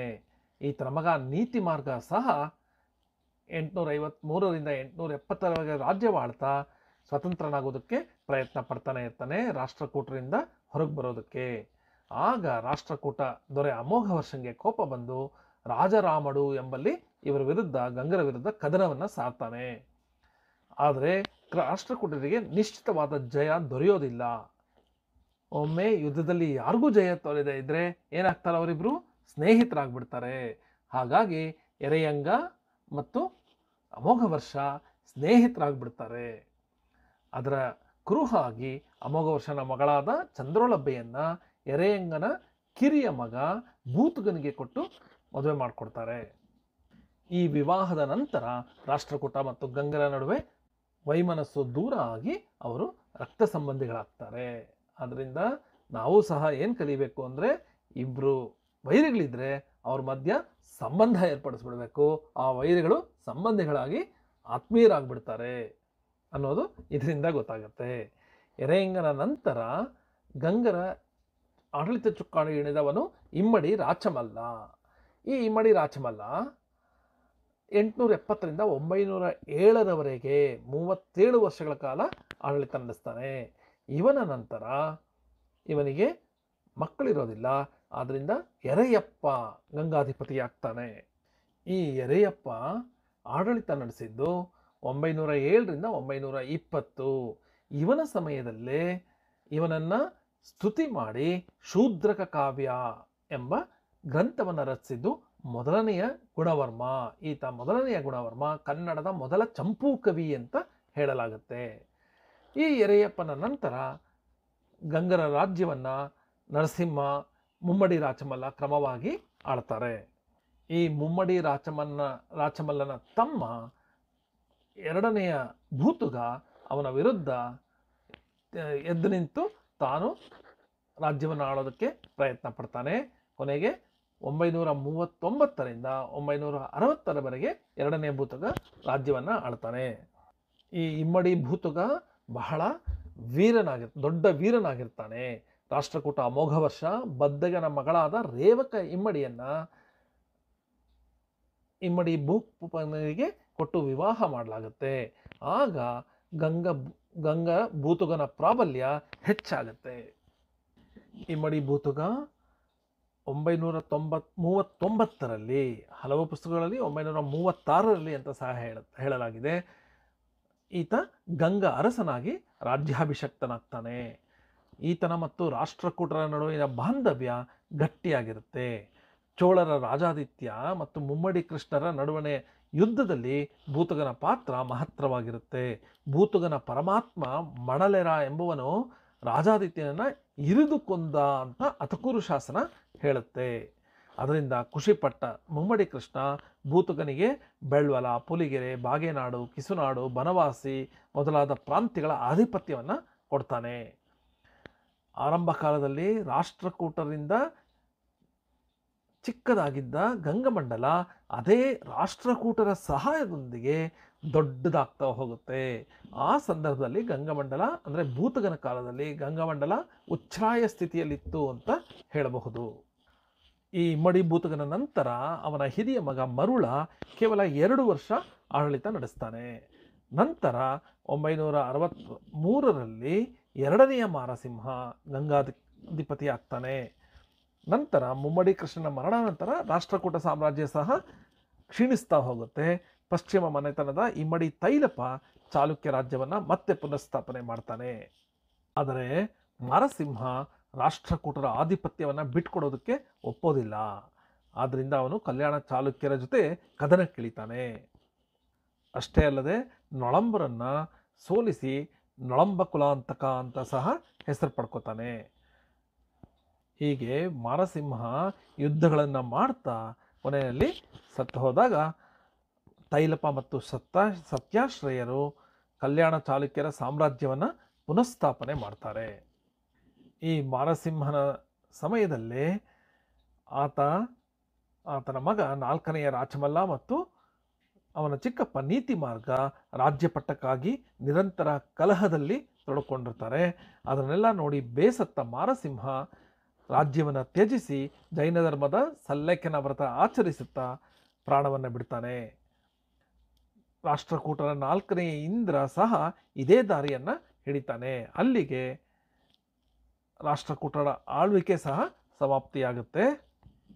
ಜೊತೆಗೆ 4ನೇ ರಾಚಮಲ್ಲ ಮತ್ತು ರಕ್ಕಸ ಸಂಘ ಸಹ ಈ ಗಂಗರಾಜ್ಯವನ್ನು ಆಳೋದಕ್ಕೆ ಸಾಧ್ಯವಾಗದೆ ಕೊನೆಗೆ ಗಂಗರಾಜ್ಯ ಸಂಪೂರ್ಣವಾಗಿ ನಾಮಾವಶೇಷ ಆಗುತ್ತೆ ಸುಮಾರು 1024ನೇ ಇಸವಿಯಲ್ಲಿ. ಈಗ ಗಂಗರ ಕಾಲದ ಆಡಳಿತದಲ್ಲಿ ಧರ್ಮ, ಕಲೆ, ಸಂಸ್ಕೃತಿಗೆ ಹೇಗೆ ಪ್ರೇರಣೆ ದೊರಕ್ತಾ ಇತ್ತು ಅಂತ ನೋಡೋದಾದರೆ, ಬಹುತೇಕ ಈ ಗಂಗರು ಆರಂಭದಲ್ಲಿ ಯಾವ ಧರ್ಮದ ಅನುಯಾಯಿಗಳು ಅಂತ ಸ್ಪಷ್ಟವಾಗಿ ಗೊತ್ತಾಗಿಲ್ಲ. ಕ್ರಿಸ್ತಶಕ 450ರ ಸಮಯದಲ್ಲಿ ಈ ಗಂಗದೊರೆ ಕದಂಬರ ಕಾಕುತ್ಸವರ್ಮನ ಮಗಳನ್ನು ವಿವಾಹ ಮಾಡಿಕೊಂಡಿದ್ದ ಅಂತ ನೋಡೋದಾದರೆ ಗಂಗರು ವೈದಿಕ ಮನೆತನದವರು ಇರಬಹುದು. ಆದರೆ ದುರ್ವಿನೀತನ ತಾಯಿ ಜ್ಯೇಷ್ಠಾದೇವಿ ಪುನ್ನಾಟ ಅರಸರ ಮಗಳು. ಈ ಪುನ್ನಾಟ ಅಂದರೆ ಜೈನರು ಅನ್ನುವ ಒಂದು ಭಾವನೆ ಬರುತ್ತೆ. ಹೀಗಾಗಿ ಕ್ರಿಸ್ತಶಕ 5ನೇ ಶತಮಾನದ ವೇಳೆಗೆ ಗಂಗರು ಜೈನರಾಗಿ ಬದಲಾಗಿರಬಹುದು. ದುರ್ವಿನೀತನ ಗುರುಗಳು ಪೂಜ್ಯಪಾದರು. ಇವರು ಜೈನೇಂದ್ರ ವ್ಯಾಕರಣವನ್ನು ಬರೆದಿದ್ದಾರೆ. ಗುರು ಪೂಜ್ಯಪಾದರು ಜೈನರಾಗಿದ್ದ ಕಾರಣದಿಂದ ದುರ್ವಿನೀತ ಜೈನ ಧರ್ಮದ ಅನುಯಾಯಿ ಆಗಿರಬಹುದು. ಆ ನಂತರದ ಅರಸರುಗಳು, ಗಂಗರ ಮನೆತನದ ಅರಸರುಗಳು ಜೈನ ಧರ್ಮದ ಅನುಯಾಯಿಗಳಾಗಿದ್ದರು ಅಂತ ಶಾಸನ ಮತ್ತು ಸಾಹಿತ್ಯದಲ್ಲಿ ಬರುವ ವಿವರಗಳಿಂದ ಗೊತ್ತಾಗುತ್ತೆ. ಈ ಭಾರವಿ ಮತ್ತು ದುರ್ವಿನೀತರು ಸಮಕಾಲೀನರು. ಸಂಸ್ಕೃತದ ಭಾರವಿ ಮತ್ತು ದುರ್ವಿನೀತ. ಭಾರವಿಯ ಕಿರಾತನಾರ್ಜುನೀಯ ವಿಜಯಕ್ಕೆ ಅದರಲ್ಲಿನ 15ನೆಯ ಸರ್ಗಕ್ಕೆ ದುರ್ವಿನೀತ ಟೀಕೆ ಬರೆದಿದ್ದಾನೆ. ಶಬ್ದಾವತಾರ ಎಂಬ ವ್ಯಾಕರಣ ಗ್ರಂಥ ಟೀಕೆ ಸಹ ಇವನದೇ, ದುರ್ವಿನೀತನದೇ ಆಗಿದೆ. ಈ ಗಂಗರ ವಂಶದ ಮಗದೊಬ್ಬ ಅರಸ ಸೈಗೊಟ್ಟ ಶಿಮಾರ, ಅಂದರೆ ಶ್ರೀ ಪುರುಷನಿಗೆ ಸೈಗೊಟ್ಟ ಶಿವಮಾರ ಅಂತ ಸಹ ಹೇಳ್ತಾ ಇದ್ರು ಅಂತ ಆಗಲೇ ಹೇಳಿದ್ದೆ. ಈತ ಗಜಾಷ್ಟಕ ಎಂಬ ಗಜಶಾಸ್ತ್ರ ಕೃತಿಯನ್ನು ಸಹ ಬರೆದಿದ್ದಾನೆ. ಈ ವಿಷಯವನ್ನು ಎನ್ನಾರ್ಪುರ ಶಾಸನ ತಿಳಿಸುತ್ತೆ. ಇವನ ಕಾಲದಲ್ಲೇ ಓವನಿಗೆ, ಒನಕೆವಾಡು ಎಂಬ ಜನಪದ ಗೀತಾ ಪ್ರಕಾರಗಳು ಪ್ರಸಿದ್ಧವಾಗಿತ್ತು. ಹಾಗೆ ಸಾಹಿತ್ಯದ ವಿಷಯದಲ್ಲಿ ನೋಡೋದಾದರೆ ರೇಪ್ಪನ ಆಸ್ಥಾನದಲ್ಲಿದ್ದ ಮೊದಲನೆಯ ಗುಣವರ್ಮ ಶೂದ್ರಕ ಕಾವ್ಯವನ್ನು ರಚಿಸಿದ್ದ. ಕನ್ನಡದ ಚಂಪು ಪರಂಪರೆಗೆ ಈತ ಒಂದು ಭವ್ಯವಾದ ಬುನಾದಿಯನ್ನು ಹಾಕಿಕೊಟ್ಟಿದ್ದ. ಆದರೆ ಈ ಕೃತಿ ಈಗ ಲಭ್ಯವಿಲ್ಲ. ರನ್ನನ ಆರಂಭಿಕ ಶಿಕ್ಷಣ ಸಹ ಗಂಗರಾಜ ಮಾರಸಿಂಹ ಚಾವುಂಡರಾಯನ ಆಶ್ರಯದಲ್ಲಿ ಜರುಗಿತ್ತು. ಕರ್ನಾಟಕದ ಶಿಲ್ಪಕಲೆಗಳಲ್ಲಿ ಅಗ್ರಸ್ಥಾನ ಪಡೆದಿರುವ ಶ್ರವಣಬೆಳಗೊಳದ ಬಾಹುಬಲಿಯ ಬೃಹತ್ ಏಕಶಿಲಾ ಮೂರ್ತಿ ಗಂಗವಂಶದ ಆಡಳಿತದ ಅವಧಿಯಲ್ಲೇ ನಿರ್ಮಾಣಗೊಂಡಿತ್ತು. ಚಾವುಂಡರಾಯನ ಸಮಯದಲ್ಲಿ ಸಾಕಷ್ಟು ಜೈನ ಬಸದಿಗಳು ಸಹ ಗಂಗರ ಸಮಯದಲ್ಲಿ ನಿರ್ಮಾಣಗೊಂಡಿತ್ತು. ಕ್ರಿಸ್ತಶಕ 340ರಿಂದ ಕ್ರಿಸ್ತಶಕ 1024ರವರೆಗೆ ಸುದೀರ್ಘವಾದ ರಾಜಕೀಯ ಏಳುಬೀಳುಗಳನ್ನು ಗಂಗಮನೆತನ ಕಂಡಿದೆ ಅಂತ ಹೇಳಬಹುದು. ಈಗ ಬಾದಾಮಿ ಚಾಲುಕ್ಯರ ರಾಜವಂಶದ ಬಗ್ಗೆ ಈಗ ತಿಳ್ಕೊಳ್ಳೋಣ. ಗಂಗರ ಅನಂತರ ಕರ್ನಾಟಕ ಚರಿತ್ರೆಗೆ ಒಂದು ಭದ್ರ ಬುನಾದಿಯನ್ನು ಕಲ್ಪಿಸಿಕೊಟ್ಟವರು ಬಾದಾಮಿ ಚಾಲುಕ್ಯರು. ಶಕ್ತಿಯುತವಾದ ರಾಜಮನೆತನ ಇವರದಾಗಿತ್ತು. ಇವರ ಕಾಲದಲ್ಲಿ ಜನಜೀವನ, ಸಂಸ್ಕೃತಿ ಮತ್ತು ಸಾಮಾಜಿಕ ಸ್ಥಿತಿಗತಿಗಳು ಅತ್ಯುತ್ತಮವಾದ ಮಟ್ಟದಲ್ಲಿತ್ತು ಅಂತ ಹೇಳಬಹುದು. ಬಾದಾಮಿ ಚಾಲುಕ್ಯರ ಮೂಲ ಯಾವುದು ಅಂತ ನೋಡೋದಾದರೆ, ಈ ಬಾದಾಮಿ ಚಾಲುಕ್ಯರ ರಾಜಧಾನಿ ಬಾದಾಮಿ. ಈ ಬಾದಾಮಿಯ ಮೊದಲ ಹೆಸರು ವಾತಾಪಿ. ಚಾಲುಕ್ಯ ಅನ್ನುವ ಪದ ಹೇಗೆ ಬಂತು, ಇದರ ನಿಷ್ಪತ್ತಿ ಹೇಗಾಯಿತು ಅನ್ನೋದ್ರ ಬಗ್ಗೆ ವಿವಿಧ ವಿದ್ವಾಂಸರು ವಿವಿಧ ರೀತಿಗಳಲ್ಲಿ ತಮ್ಮ ಅಭಿಪ್ರಾಯವನ್ನು ಮಂಡನೆ ಮಾಡಿದ್ದಾರೆ. ಚಾಲುಕ್ಯ ಎಂಬ ಹೆಸರು ಚಳ್ಕಿ, ಚಳುಕಿ, ಚಳುಕ್ಯ, ಚಳಿಕ್ಯ, ಚಲುಕ್ಯ, ಚಾಲುಕ್ಯ ಎಂಬ ರೂಪವಾಗಿ ಬದಲಾಗಿದೆ. ಕೊನೆಗೆ ಚಾಲುಕ್ಯ ಅಂತ ಆಗಿದೆ. ಈ ಚುಲುಕ ಅನ್ನೋದು ಸಂಸ್ಕೃತ ಪದ. ಇದು ಸಂಸ್ಕೃತ ಪದ ಚಲುಕ್ಯದಿಂದ ನಿಷ್ಪನ್ನವಾಗಿದೆ ಅಂತ ಹೇಳಬಹುದು. ಚಲುಕ ಅಂತ ಅಂದರೆ ಎರಡು ಅಂಗೈಗಳನ್ನು ಕೂಡಿಸಿದಾಗ ಉಂಟಾಗುವ ಬೊಗಸೆ. ಕಾಶ್ಮೀರ ಕವಿ ಬಿಲ್ಹಣ ವಿಕ್ರಮಾಂಕ ದೇವಚರಿತೆಯನ್ನ ರಚಿಸಿದನಲ್ಲ, ಈ ಬಿಲ್ಹಣ ಏನ್ ಹೇಳ್ತಾನೆ ಅಂದ್ರೆ, ದುಷ್ಟರನ್ನು ಶಿಕ್ಷಿಸಿ ಶಿಷ್ಟರನ್ನು ಸಂರಕ್ಷಿಸಲು ನಾಡಿಗೆ ಒಬ್ಬ ಮಹಾಪುರುಷನ ಅವಶ್ಯಕತೆ ಇದೆ ಎಂಬ ಕಾರಣಕ್ಕೆ ಅಂತಹ ಒಬ್ಬ ಪುರುಷನನ್ನು ಸೃಷ್ಟಿಸಬೇಕು ಅಂತ ಇಂದ್ರ ಮತ್ತು ಬ್ರಹ್ಮನನ್ನ ಪ್ರಾರ್ಥಿಸಲಾಗುತ್ತೆ. ಅದಕ್ಕೆ ಒಪ್ಪಿದ ಬ್ರಹ್ಮ ಸಂಧ್ಯಾಕಾಲದಲ್ಲಿ ಅರ್ಘ್ಯವನ್ನು ಬಿಡುವಾಗ ತನ್ನ ಚುಲುಕದಲ್ಲಿದ್ದ ನೀರನ್ನ ಸೃಷ್ಟಿಸಿದನಂತೆ. ಆ ಬೊಗಸೆಯಿಂದ ವೀರನೊಬ್ಬ ಉದಯಿಸಿ ಅವನೇ ಚಾಲುಕ್ಯ ಅಂತ ಒಂದು ಪುರಾಣದ ರೀತಿಯಲ್ಲಿ ಇದಕ್ಕೆ ವಿವರಣೆಯನ್ನ ಬಿಲ್ಹಣ ಕೊಡ್ತಾನೆ. ಚಲುಕಿ ಅಂತ ಅಂದ್ರೆ ಚಲ್ಲಿ, ಸಲುಕಿ, ಸಲ್ಕಿ ಅಂತ ಸಹ ಇದೆ. ಇದು ಕನ್ನಡದ ಪದ. ಹಾರೆಯಂತಹ ಒಂದು ಕೃಷಿ ಉಪಕರಣದ ಹೆಸರು. ಕರ್ನಾಟಕದಲ್ಲಿ ಈ ಉಪಕರಣಗಳ ಹೆಸರುಗಳಲ್ಲಿ ಅಡ್ಡ ಹೆಸರುಗಳಿರೋದು ಎಲ್ಲರಿಗೂ ಗೊತ್ತೇ ಇದೆ, ಗುದ್ಲೆಪ್ಪ, ಸಲ್ಕ್ಯಪ್ಪ ಅಂತ. ಅದೇ ರೀತಿ ಮೂಲತಃ ಕೃಷಿಕರಾದ ಚಲುಕ್ಯರು ಕೃಷಿ ವೃತ್ತಿಯ ಪ್ರತೀಕವಾಗಿ ಚಾಲುಕ್ಯ ಎಂಬ ಅಂಕಿತ ನಾಮವನ್ನು ಸ್ವೀಕರಿಸಬಹುದು ಅಂತ ಕೆಲವು ವಿದ್ವಾಂಸರು ಅಭಿಪ್ರಾಯ ಪಟ್ಟಿದ್ದಾರೆ. ಚಾಲುಕ್ಯರು ಬಾದಾಮಿ ಸುತ್ತಮುತ್ತ ವಾಸಿಸುವ ಒಕ್ಕಲಿಗರ ಬಣಕ್ಕೆ ಸೇರಿದವರು. ಕದಂಬರಂತೆ ಇವರು ಹಾರತಿ ಪುತ್ರರು, ಮಾನವ್ಯ ಗೋತ್ರದವರು. ವರಹ ಇವರ ರಾಜ್ಯ ಲಾಂಛನ. ಬಾದಾಮಿ ಚಾಲುಕ್ಯರ ಕಾಲದಲ್ಲಿ ಇವರು ಕನ್ನಡ ಸಾಹಿತ್ಯಕ್ಕೆ ಅದ್ಭುತವಾದ ಮನ್ನಣೆಯನ್ನ ಕೊಟ್ಟಿದ್ರು. ಕಪ್ಪೆ ಅರಭಟ್ಟನ ಶಾಸನವು ಇವರ ಕಾಲದಲ್ಲೇ ಬಂದಿದ್ದು. ಕನ್ನಡದ ಮೊದಲ ತ್ರಿಪದಿ ಸಾಹಿತ್ಯ ಈ ಶಾಸನದಲ್ಲಿ ನಾವು ನೋಡಬಹುದು. ಇಮ್ಮಡಿ ಪುಲಕೇಶಿಯ ಸೊಸೆ ಚಂದ್ರಾದಿತ್ಯನ ರಾಣಿ ಕೌಮುದಿ ಮಹೋತ್ಸವ ಎಂಬ ಸಂಸ್ಕೃತ ಕೃತಿಯನ್ನು ರಚಿಸಿದ್ದಾಳೆ. ಈ ಕೃತಿಯ ವಸ್ತು ಹೆಣ್ಣು ಮಕ್ಕಳ ಕುಟ್ಟುವ ಮತ್ತು ಬೀಸುವ ಹಾಡುಗಳು. ಇದರಿಂದ ಬಾದಾಮಿ ಚಾಲುಕ್ಯರು ಸಂಸ್ಕೃತಕ್ಕೂ ಹೆಚ್ಚಿನ ಮನ್ನಣೆ ನೀಡಿದ್ರು ಅಂತ ಗೊತ್ತಾಗುತ್ತೆ. ಆದರೆ ಇವರು ಮೂಲತಃ ಕನ್ನಡಿಗರು ಅನ್ನೋದ್ರಲ್ಲಿ ಯಾವುದೇ ಸಂದೇಹ ಇಲ್ಲ. ಈಗ ಬಾದಾಮಿ ಚಾಲುಕ್ಯರ ರಾಜಕೀಯ ಚರಿತ್ರೆಯನ್ನು ನೋಡೋದಾದ್ರೆ, ಜಯಸಿಂಹ ಈ ವಂಶದ ಮೂಲ ಪುರುಷ. ಬಾದಾಮಿ ಚಾಲುಕ್ಯ ವಂಶವನ್ನ ಸ್ಥಾಪಿಸಿದವನು, ಈ ರಾಜ್ಯವಂಶವನ್ನ ಸ್ಥಾಪಿಸಿದವನು. ಈ ಜಯಸಿಂಹ ಯಾರ ಅಧೀನದಲ್ಲಿದ್ದ, ಯಾರ ಮಾಂಡಲಿಕನಾಗಿದ್ದ, ಯಾರ ಸಾಮಂತನಾಗಿದ್ದ ಅಂತ ನಿಶ್ಚಿತವಾಗಿ ಹೇಳೋದಕ್ಕೆ ಸಾಧ್ಯವಾಗ್ತಾ ಇಲ್ಲ. ಮಾನ್ಯಪುರದಲ್ಲಿ ಆಳ್ತಾ ಇದ್ದ ರಾಷ್ಟ್ರಕೂಟ ಮನೆತನದ ಅಭಿಮನ್ಯುವಿನಿಗೆ ಮಾಂಡಲಿಕನೊಬ್ಬ ಜಯಸಿಂಹ ಅಂತ ಇದ್ದ ಅನ್ನೋದು ಸಹ ಕೆಲವು ಕಡೆ ಹೇಳಲಾಗಿದೆ. ಇವನು ಸುಮಾರು 500ರಿಂದ 550ರ ಮಧ್ಯೆ ಇದ್ದ ಅಂತ ಹೇಳಬಹುದು ಜಯಸಿಂಹ.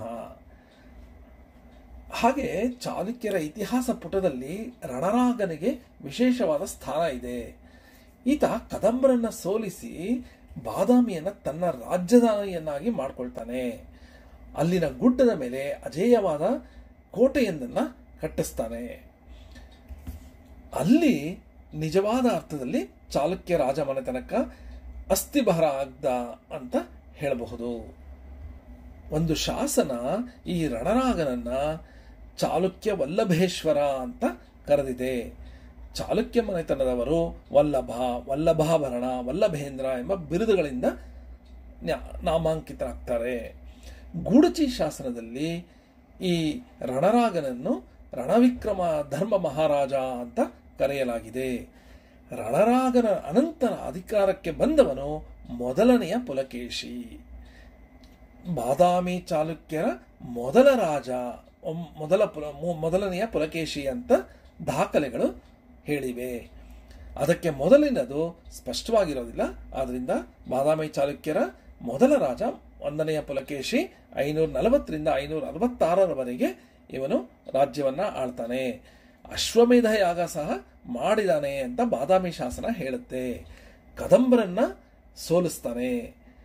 ಸೇಂದ್ರಕರ ದೊರೆಗಳಾದ ಶ್ರೀವಲ್ಲಭ ಮತ್ತು ಅಲ್ಲಶಕ್ತಿಯರು ಇವನ ಸಾಮಂತರಾಗಿರ್ತಾರೆ. ಇವನಿಗೆ 1ನೇ ಪುಲಕೇಶಿಗೆ ದುರ್ಲಭ ದೇವಿ ಮತ್ತು ಹಿಂದೂ ಕಾಂತಿ ಎಂಬ ಇಬ್ಬರು ಪತ್ನಿಯರಿದ್ರು. ಕೀರ್ತಿವರ್ಮ, ಮಂಗಲೇಶ ಎಂಬ ಇಬ್ಬರು ಮಕ್ಕಳಿದ್ರು. ಮುಧೋಳದ ತಾಮ್ರ ಶಾಸನ ಒಂದರಲ್ಲಿ ಪೂಗವರ್ಮನು ಈತನ ಮಗನು ಅಂತ ಸಹ ಹೇಳಲಾಗಿದೆ. ಮೊದಲನೆಯ ಪುಲಕೇಶಿಯ ನಂತರ ಅವನ ಹಿರಿಮಗ 1ನೆಯ ಕೀರ್ತಿವರ್ಮ ಪಟ್ಟಕ್ಕೆ ಬರ್ತಾನೆ. ಈತ 566ರಿಂದ 596ರವರೆಗೆ ರಾಜ್ಯವನ್ನ ಆಳ್ತಾನೆ. ಪುರುರಣ ಪರಾಕ್ರಮ, ಪರಾಕ್ರಮೇಶ್ವರ ಎಂಬ ಬಿರುದುಗಳಿಂದ ಇವನು ವಿಜೃಂಭಿಸ್ತಾನೆ. ಇವನು ತನ್ನ ಸಮಕಾಲೀನರಾದ ಕದಂಬ, ನಳ, ಮೌರ್ಯ, ಗಂಗಾ ಮೊದಲಾದವರನ್ನ ಸೋಲಿಸಿ ಅವರನ್ನ ತನ್ನ ಸಾಮಂತರನ್ನಾಗಿ ಮಾಡ್ಕೊಳ್ತಾನೆ. ಗಂಗರ ದೊರೆ ದುರ್ವಿನೀತ ಈ ಕೀರ್ತಿವರ್ಮನ ಸಮಕಾಲೀನ. ಕೀರ್ತಿವರ್ಮನ ಮಹಾಕೂಟ ಶಾಸನದಲ್ಲಿ ಈ ಕೀರ್ತಿವರ್ಮ ದ್ರಮಿಳ, ಚೋಳ, ಪಾಂಡ್ಯ, ಕೇರಳ, ಮೂಷಕ ಮತ್ತು ಅಳೂಪರನ್ನ ಗೆದ್ದಿದ್ದ ಹಾಗೂ ಉತ್ತರದ ಕಡೆ ಹೋಗಿ ಅಂಗ, ವಂಗ, ಕಲಿಂಗ, ಮಗಧ, ಮದ್ರಕ ದೇಶಗಳನ್ನ ಗೆದ್ದ ಅಂತ ಹೇಳಿದೆ. ಆದರೆ ಆಧಾರಗಳು ನಮಗೆ ಸದ್ಯಕ್ಕೆ ಲಭ್ಯ ಇಲ್ಲ. ಈ ಕೀರ್ತಿವರ್ಮನಿಗೆ ಸೇಂದ್ರಕ ದೊರೆ ವಲ್ಲಭ ಸೇನಾನಂದ ತನ್ನ ಸಹೋದರಿಯನ್ನು ಕೊಟ್ಟು ವಿವಾಹ ಮಾಡ್ತಾನೆ. ಇವರ ಮಕ್ಕಳೇ ಇಮ್ಮಡಿ ಪುಲಕೇಶಿ ಮತ್ತು ಕುಬ್ಜ ವಿಷ್ಣುವರ್ಧನ, ದಾರಾಶ್ರಯ ಜಯಸಿಂಹ, ಬುದ್ಧವರಸ ಎಂಬುವರು. ಬಾದಾಮಿಯ ಮಂಗಳೇಶ ಶಾಸನದಲ್ಲಿ ಕೀರ್ತಿವರ್ಮ ಮಹಾವಿಷ್ಣು ಗೃಹವನ್ನು ನಿರ್ಮಿಸಿದ. ಅಲ್ಲಿ ಪೂಜಾ ಕೈಂಕರ್ಯಗಳಿಗೆ ಲಾಂಜಿಗೇಶ್ವರ ಎಂಬ ಗ್ರಾಮವನ್ನು ದತ್ತಿ ಬಿಟ್ಟ ಅಂತ ಹೇಳಿದೆ. ಕೀರ್ತಿವರ್ಮನ ಮಕ್ಕಳು ಚಿಕ್ಕೋರಾಗಿದ್ದಾಗೆ ಅವನು ಸತ್ತು ಹೋಗ್ತಾನೆ. ಆಗ ರಾಜ್ಯದ ಆಡಳಿತ ಸೂತ್ರವನ್ನ ಮಂಗಳೇಶ ತಗೋತಾನೆ. ಮಂಗಳೇಶ 596ರಿಂದ 610ರವರೆಗೆ ರಾಜ್ಯವನ್ನ ಆಳ್ತಾನೆ. ಇವನ ನಂತರ ಕೀರ್ತಿವರ್ಮನ ಮಗ ಇಮ್ಮಡಿ ಪುಲಕೇಶಿ ರಾಜ್ಯದ ಚುಕ್ಕಾಣಿ ಇಳಿತಾನೆ. ಐಹೊಳೆ ಶಾಸನದಲ್ಲಿ ಮಂಗಳೇಶನ ಕುತಂತ್ರ ಹಾಗೂ ಇಮ್ಮಡಿ ಪುಲಕೇಶಿಯ ಧೀರೋದಾತ್ತ ಹೋರಾಟಗಳನ್ನು ತಿಳಿಸಲಾಗಿದೆ. ಮಂಗಳೇಶನ ವ್ಯಕ್ತಿತ್ವ ವರ್ಣನೆಗಳು ಮಹಾಕೂಟ ಶಾಸನದಲ್ಲಿ ಸಹ ವರ್ಣಿಸಲ್ಪಟ್ಟಿವೆ. ಇಮ್ಮಡಿ ಪುಲಕೇಶಿ 610ರಿಂದ 642ರವರೆಗೆ ರಾಜ್ಯವನ್ನು ಆಳ್ತಾನೆ. ತದನಂತರ ಬಂದ 1ನೇ ವಿಕ್ರಮಾದಿತ್ಯ. ಇವನ ಸಮಯದಲ್ಲಿ ಬಾದಾಮಿಯ ಚಾಲುಕ್ಯರ ಕೀರ್ತಿ ದಶ ದಿಕ್ಕುಗಳಲ್ಲೂ ವ್ಯಾಪಿಸುತ್ತೆ. ಚಾಲುಕ್ಯ ರಾಜ್ಯ ನರ್ಮದಾ ನದಿಯ ತೀರದವರೆಗೂ ವ್ಯಾಪಿಸುತ್ತೆ. ಇವನ ಸಮಯದಲ್ಲೇ ಚೀನಾದ ಪ್ರವಾಸಿ ಹೊಯೆನ್ಸಾಂಗ್ ಭೇಟಿ ಕೊಟ್ಟು ಪುಲಕೇಶಿಯ ಆಸ್ಥಾನಕ್ಕೆ ಭೇಟಿ ಕೊಟ್ಟು ಇಲ್ಲಿಯ ವೈಭವಗಳನ್ನು ದಾಖಲಿಸಿದ್ದಾನೆ. ಇಮ್ಮಡಿ ಪುಲಕೇಶಿ ಪಲ್ಲವರ ದೊರೆಗಳನ್ನು ಸೋಲಿಸ್ತಾನೆ. ಐಹೊಳೆಯ ರವಿಕೀರ್ತಿಯ ಶಾಸನದಲ್ಲಿ ಇಮ್ಮಡಿ ಪುಲಕೇಶಿಯ ದಿಗ್ವಿಜಯಗಳ ವರ್ಣನೆ ಇದೆ. ಹರ್ಷವರ್ಧನನ್ನ ಪುಲಕೇಶಿ ಸೋಲಿಸಿ 3 ರಾಷ್ಟ್ರಗಳ ಅಧಿಪತಿಯಾದ ಅಂತ ಸಹ ಹೇಳಲಾಗಿದೆ. ಈ ಪುಲಕೇಶಿ ಆಸ್ಥಾನಕ್ಕೆ ಪರ್ಷಿಯಾದ ದೊರೆ ಅಮೀರ್ ಖಸ್ರುವಿನ ರಾಯಭಾರಿಗಳು ಬಂದಿದ್ರು. ಬಾದಾಮಿಯ ರಾಯಭಾರಿಗಳು ಪರ್ಷಿಯಾಗೆ ಭೇಟಿ ಕೊಟ್ಟಿದ್ರು ಅನ್ನೋದು ಅಜಂತ ಗುಹಾಲಯವೊಂದರಲ್ಲಿ ಬಿಡಿಸಿರುವ ಚಿತ್ರದಿಂದ ಗೊತ್ತಾಗುತ್ತೆ. ಈ ಭವ್ಯ ಸಾಮ್ರಾಟನಿಗೆ ಆದಿತ್ಯವರ್ಮ, ಚಂದ್ರಾದಿತ್ಯ, ವಿಕ್ರಮಾದಿತ್ಯ, ಜಯಸಿಂಹ ಮತ್ತು ದಾರಾಶ್ರಯ ಎಂಬ 5 ಗಂಡು ಮಕ್ಕಳಿರ್ತಾರೆ. ಆದರೆ ಈ ಸಹೋದರರಲ್ಲಿ ದಾಯಾದಿ ಕಲಹಗಳು ಜಾಸ್ತಿ ಆಗುತ್ತೆ. ರಾಜ್ಯಕ್ಕಾಗಿ ಅವರವರಲ್ಲೇ ಕಿತ್ತಾಟ, ಹೋರಾಟ, ಯುದ್ಧಗಳು ನಡೆಯುತ್ತೆ. ಆಗ ಬಾದಾಮಿಯ ಚಾಲುಕ್ಯರ ಅವನತಿ ಆರಂಭ ಆಗುತ್ತೆ ಅಂತ ಹೇಳಬಹುದು. ಈ ಸಮಯದಲ್ಲಿ ಪಲ್ಲವ ದೊರೆ 1ನೇ ನರಸಿಂಹನಿಂದ ಇಮ್ಮಡಿ ಪುಲಕೇಶಿ ಯುದ್ಧದಲ್ಲಿ ಪ್ರಾಣವನ್ನ ಬಿಡ್ತಾನೆ. ಇಮ್ಮಡಿ ಪುಲಕೇಶಿ ತರುವಾಯ ಬಾದಾಮಿ ಚಾಲುಕ್ಯರಲ್ಲಿ 5 ಮಂದಿ ಅರಸರುಗಳನ್ನು ನಾವು ಪಟ್ಟಿ ಮಾಡಬಹುದು. 1ನೇ ವಿಕ್ರಮಾದಿತ್ಯ, ವಿನಯಾದಿತ್ಯ, ವಿಜಯಾದಿತ್ಯ, ಇಮ್ಮಡಿ ವಿಕ್ರಮಾದಿತ್ಯ ಮತ್ತು ಇಮ್ಮಡಿ ಕೀರ್ತಿವರ್ಮ. ಪುಲಕೇಶಿಯ ಮಕ್ಕಳು ತಮ್ಮ ತಮ್ಮ ಜಗಳಗಳಿಂದ ಪಲ್ಲವರೊಂದಿಗೆ ಸೋಲನ್ನ ಅನುಭವಿಸಬೇಕಾಗತ್ತೆ. 1ನೇ ವಿಕ್ರಮಾದಿತ್ಯ 655ರಿಂದ 681ರವರೆಗೆ ರಾಜ್ಯವನ್ನ ಆಳ್ತಾನೆ. ಪಲ್ಲವರ ಮೇಲೆ ಯುದ್ಧವನ್ನ ಮಾಡಿ ಜಯಗಳಿಸಿ ಮತ್ತೆ ಬಾದಾಮಿ ಚಾಲುಕ್ಯರ ರಾಜ್ಯವನ್ನ ಮರುಸ್ಥಾಪನೆ ಮಾಡ್ತಾನೆ. ಆದ್ರಿಂದ ಅವನು ಪಲ್ಲವರ ಪರಮೇಶ್ವರ ವರ್ಮನ ಮೇಲೆ ಗೆದ್ದಿದ್ರಿಂದ ಆತನಿಗೆ ಪರಮೇಶ್ವರ ಎಂಬ ಬಿರುದನ್ನು ಸಹ ನೀಡಲಾಗತ್ತೆ. ಆ ವೇಳೆ ಬಾದಾಮಿ ಚಾಲುಕ್ಯರಿಗೆ ಸಹಾಯ ಮಾಡಿದವರು ಗಂಗರಸರು. 1ನೇ ವಿಕ್ರಮಾದಿತ್ಯನ ನಂತರ ಅವನ ಮಗ ವಿನಯಾದಿತ್ಯ 680ರಿಂದ 681ರಿಂದ 696ರವರೆಗೆ ರಾಜ್ಯವನ್ನ ಆಳ್ತಾನೆ. ಇವನ ಪಟ್ಟದರಸಿ ವಿನಿಯಮತಿ. ಇವಳು ಬಾದಾಮಿಯಲ್ಲಿ ಬ್ರಹ್ಮ ವಿಷ್ಣು ಮಹೇಶ್ವರ ಮೂರ್ತಿಗಳನ್ನ ಪ್ರತಿಷ್ಠಾಪಿಸ್ತಾಳೆ. ಆತ ಈ ವಿನಯಾದಿತ್ಯ ವಿಜಯ ಯಾತ್ರೆಯನ್ನ ಕೈಗೊಳ್ತಾನೆ. ಅದರ ನೆನಪಿಗಾಗಿ ವಿಜಯೇಶ್ವರ ದೇವಾಲಯನ ಕಟ್ಟಿಸ್ತಾನೆ. ಇವನ ಕಾಲದಲ್ಲಿ ಹಿರಣ್ಯಗರ್ಭ ಯಜ್ಞ ಸಹ ಕೈಗೊಂಡು ಮಹಾಕೂಟದ ಮುಕಟೇಶ್ವರನಿಗೆ ಹಾಗೂ ಅಲ್ಲಿನ ವಿದ್ವಾಂಸರಿಗೆ ವಿಶೇಷವಾದ ದಾನ ದತ್ತಿಗಳನ್ನು ನೀಡಲಾಗತ್ತೆ. ವಿಜಯಾದಿತ್ಯನ ನಂತರ ಆಡಳಿತ ನಡೆಸಿದ್ದು ಇಮ್ಮಡಿ ವಿಕ್ರಮಾದಿತ್ಯ. 733ರಿಂದ 745ರವರೆಗೆ ಅಥವಾ 46ರವರೆಗೆ ಆಡಳಿತವನ್ನ ನಡೆಸ್ತಾನೆ. ಪಲ್ಲವ ನಂದಿವರವರನ್ನ ಸೋಲಿಸಿ ಕಂಚೀಪುರವನ್ನ ವಶಪಡಿಸಿಕೊಳ್ತಾನೆ. ಪಲ್ಲವರ ರಾಜ ಚಿಹ್ನೆ ಐಶ್ವರ್ಯಗಳೆಲ್ಲ ವಿಕ್ರಮಾದಿತ್ಯನ ವಶವಾಗುತ್ತೆ.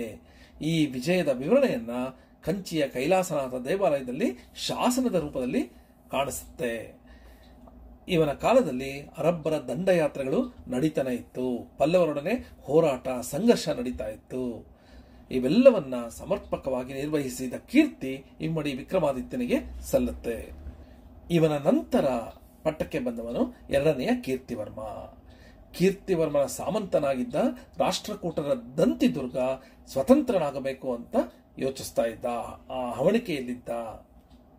ದಂತಿದುರ್ಗನ ಸಮನಗಡ ಶಾಸನದ ಪ್ರಕಾರ ಬಾದಾಮಿಯ ಚಾಲುಕ್ಯರನ್ನ ದಂತಿದುರ್ಗ ಸೋಲಿಸಿ ಮಹಾರಾಜಾದಿರಾಜ, ಪರಮೇಶ್ವರ, ಪರಮಭಟ್ಟಾರಕ ಎಂಬ ಬಿರುದುಗಳನ್ನ ಪಡೆದ ಅಂತ ಹೇಳಲಾಗುತ್ತೆ. ಆದರೂ ಸಹ ಕೀರ್ತಿವರ್ಮ ಬಾದಾಮಿಯ ಸುತ್ತಮುತ್ತಲ ಪ್ರದೇಶಗಳನ್ನ 745ರಿಂದ 757ರವರೆಗೆ ಆಳ್ತಾನೆ.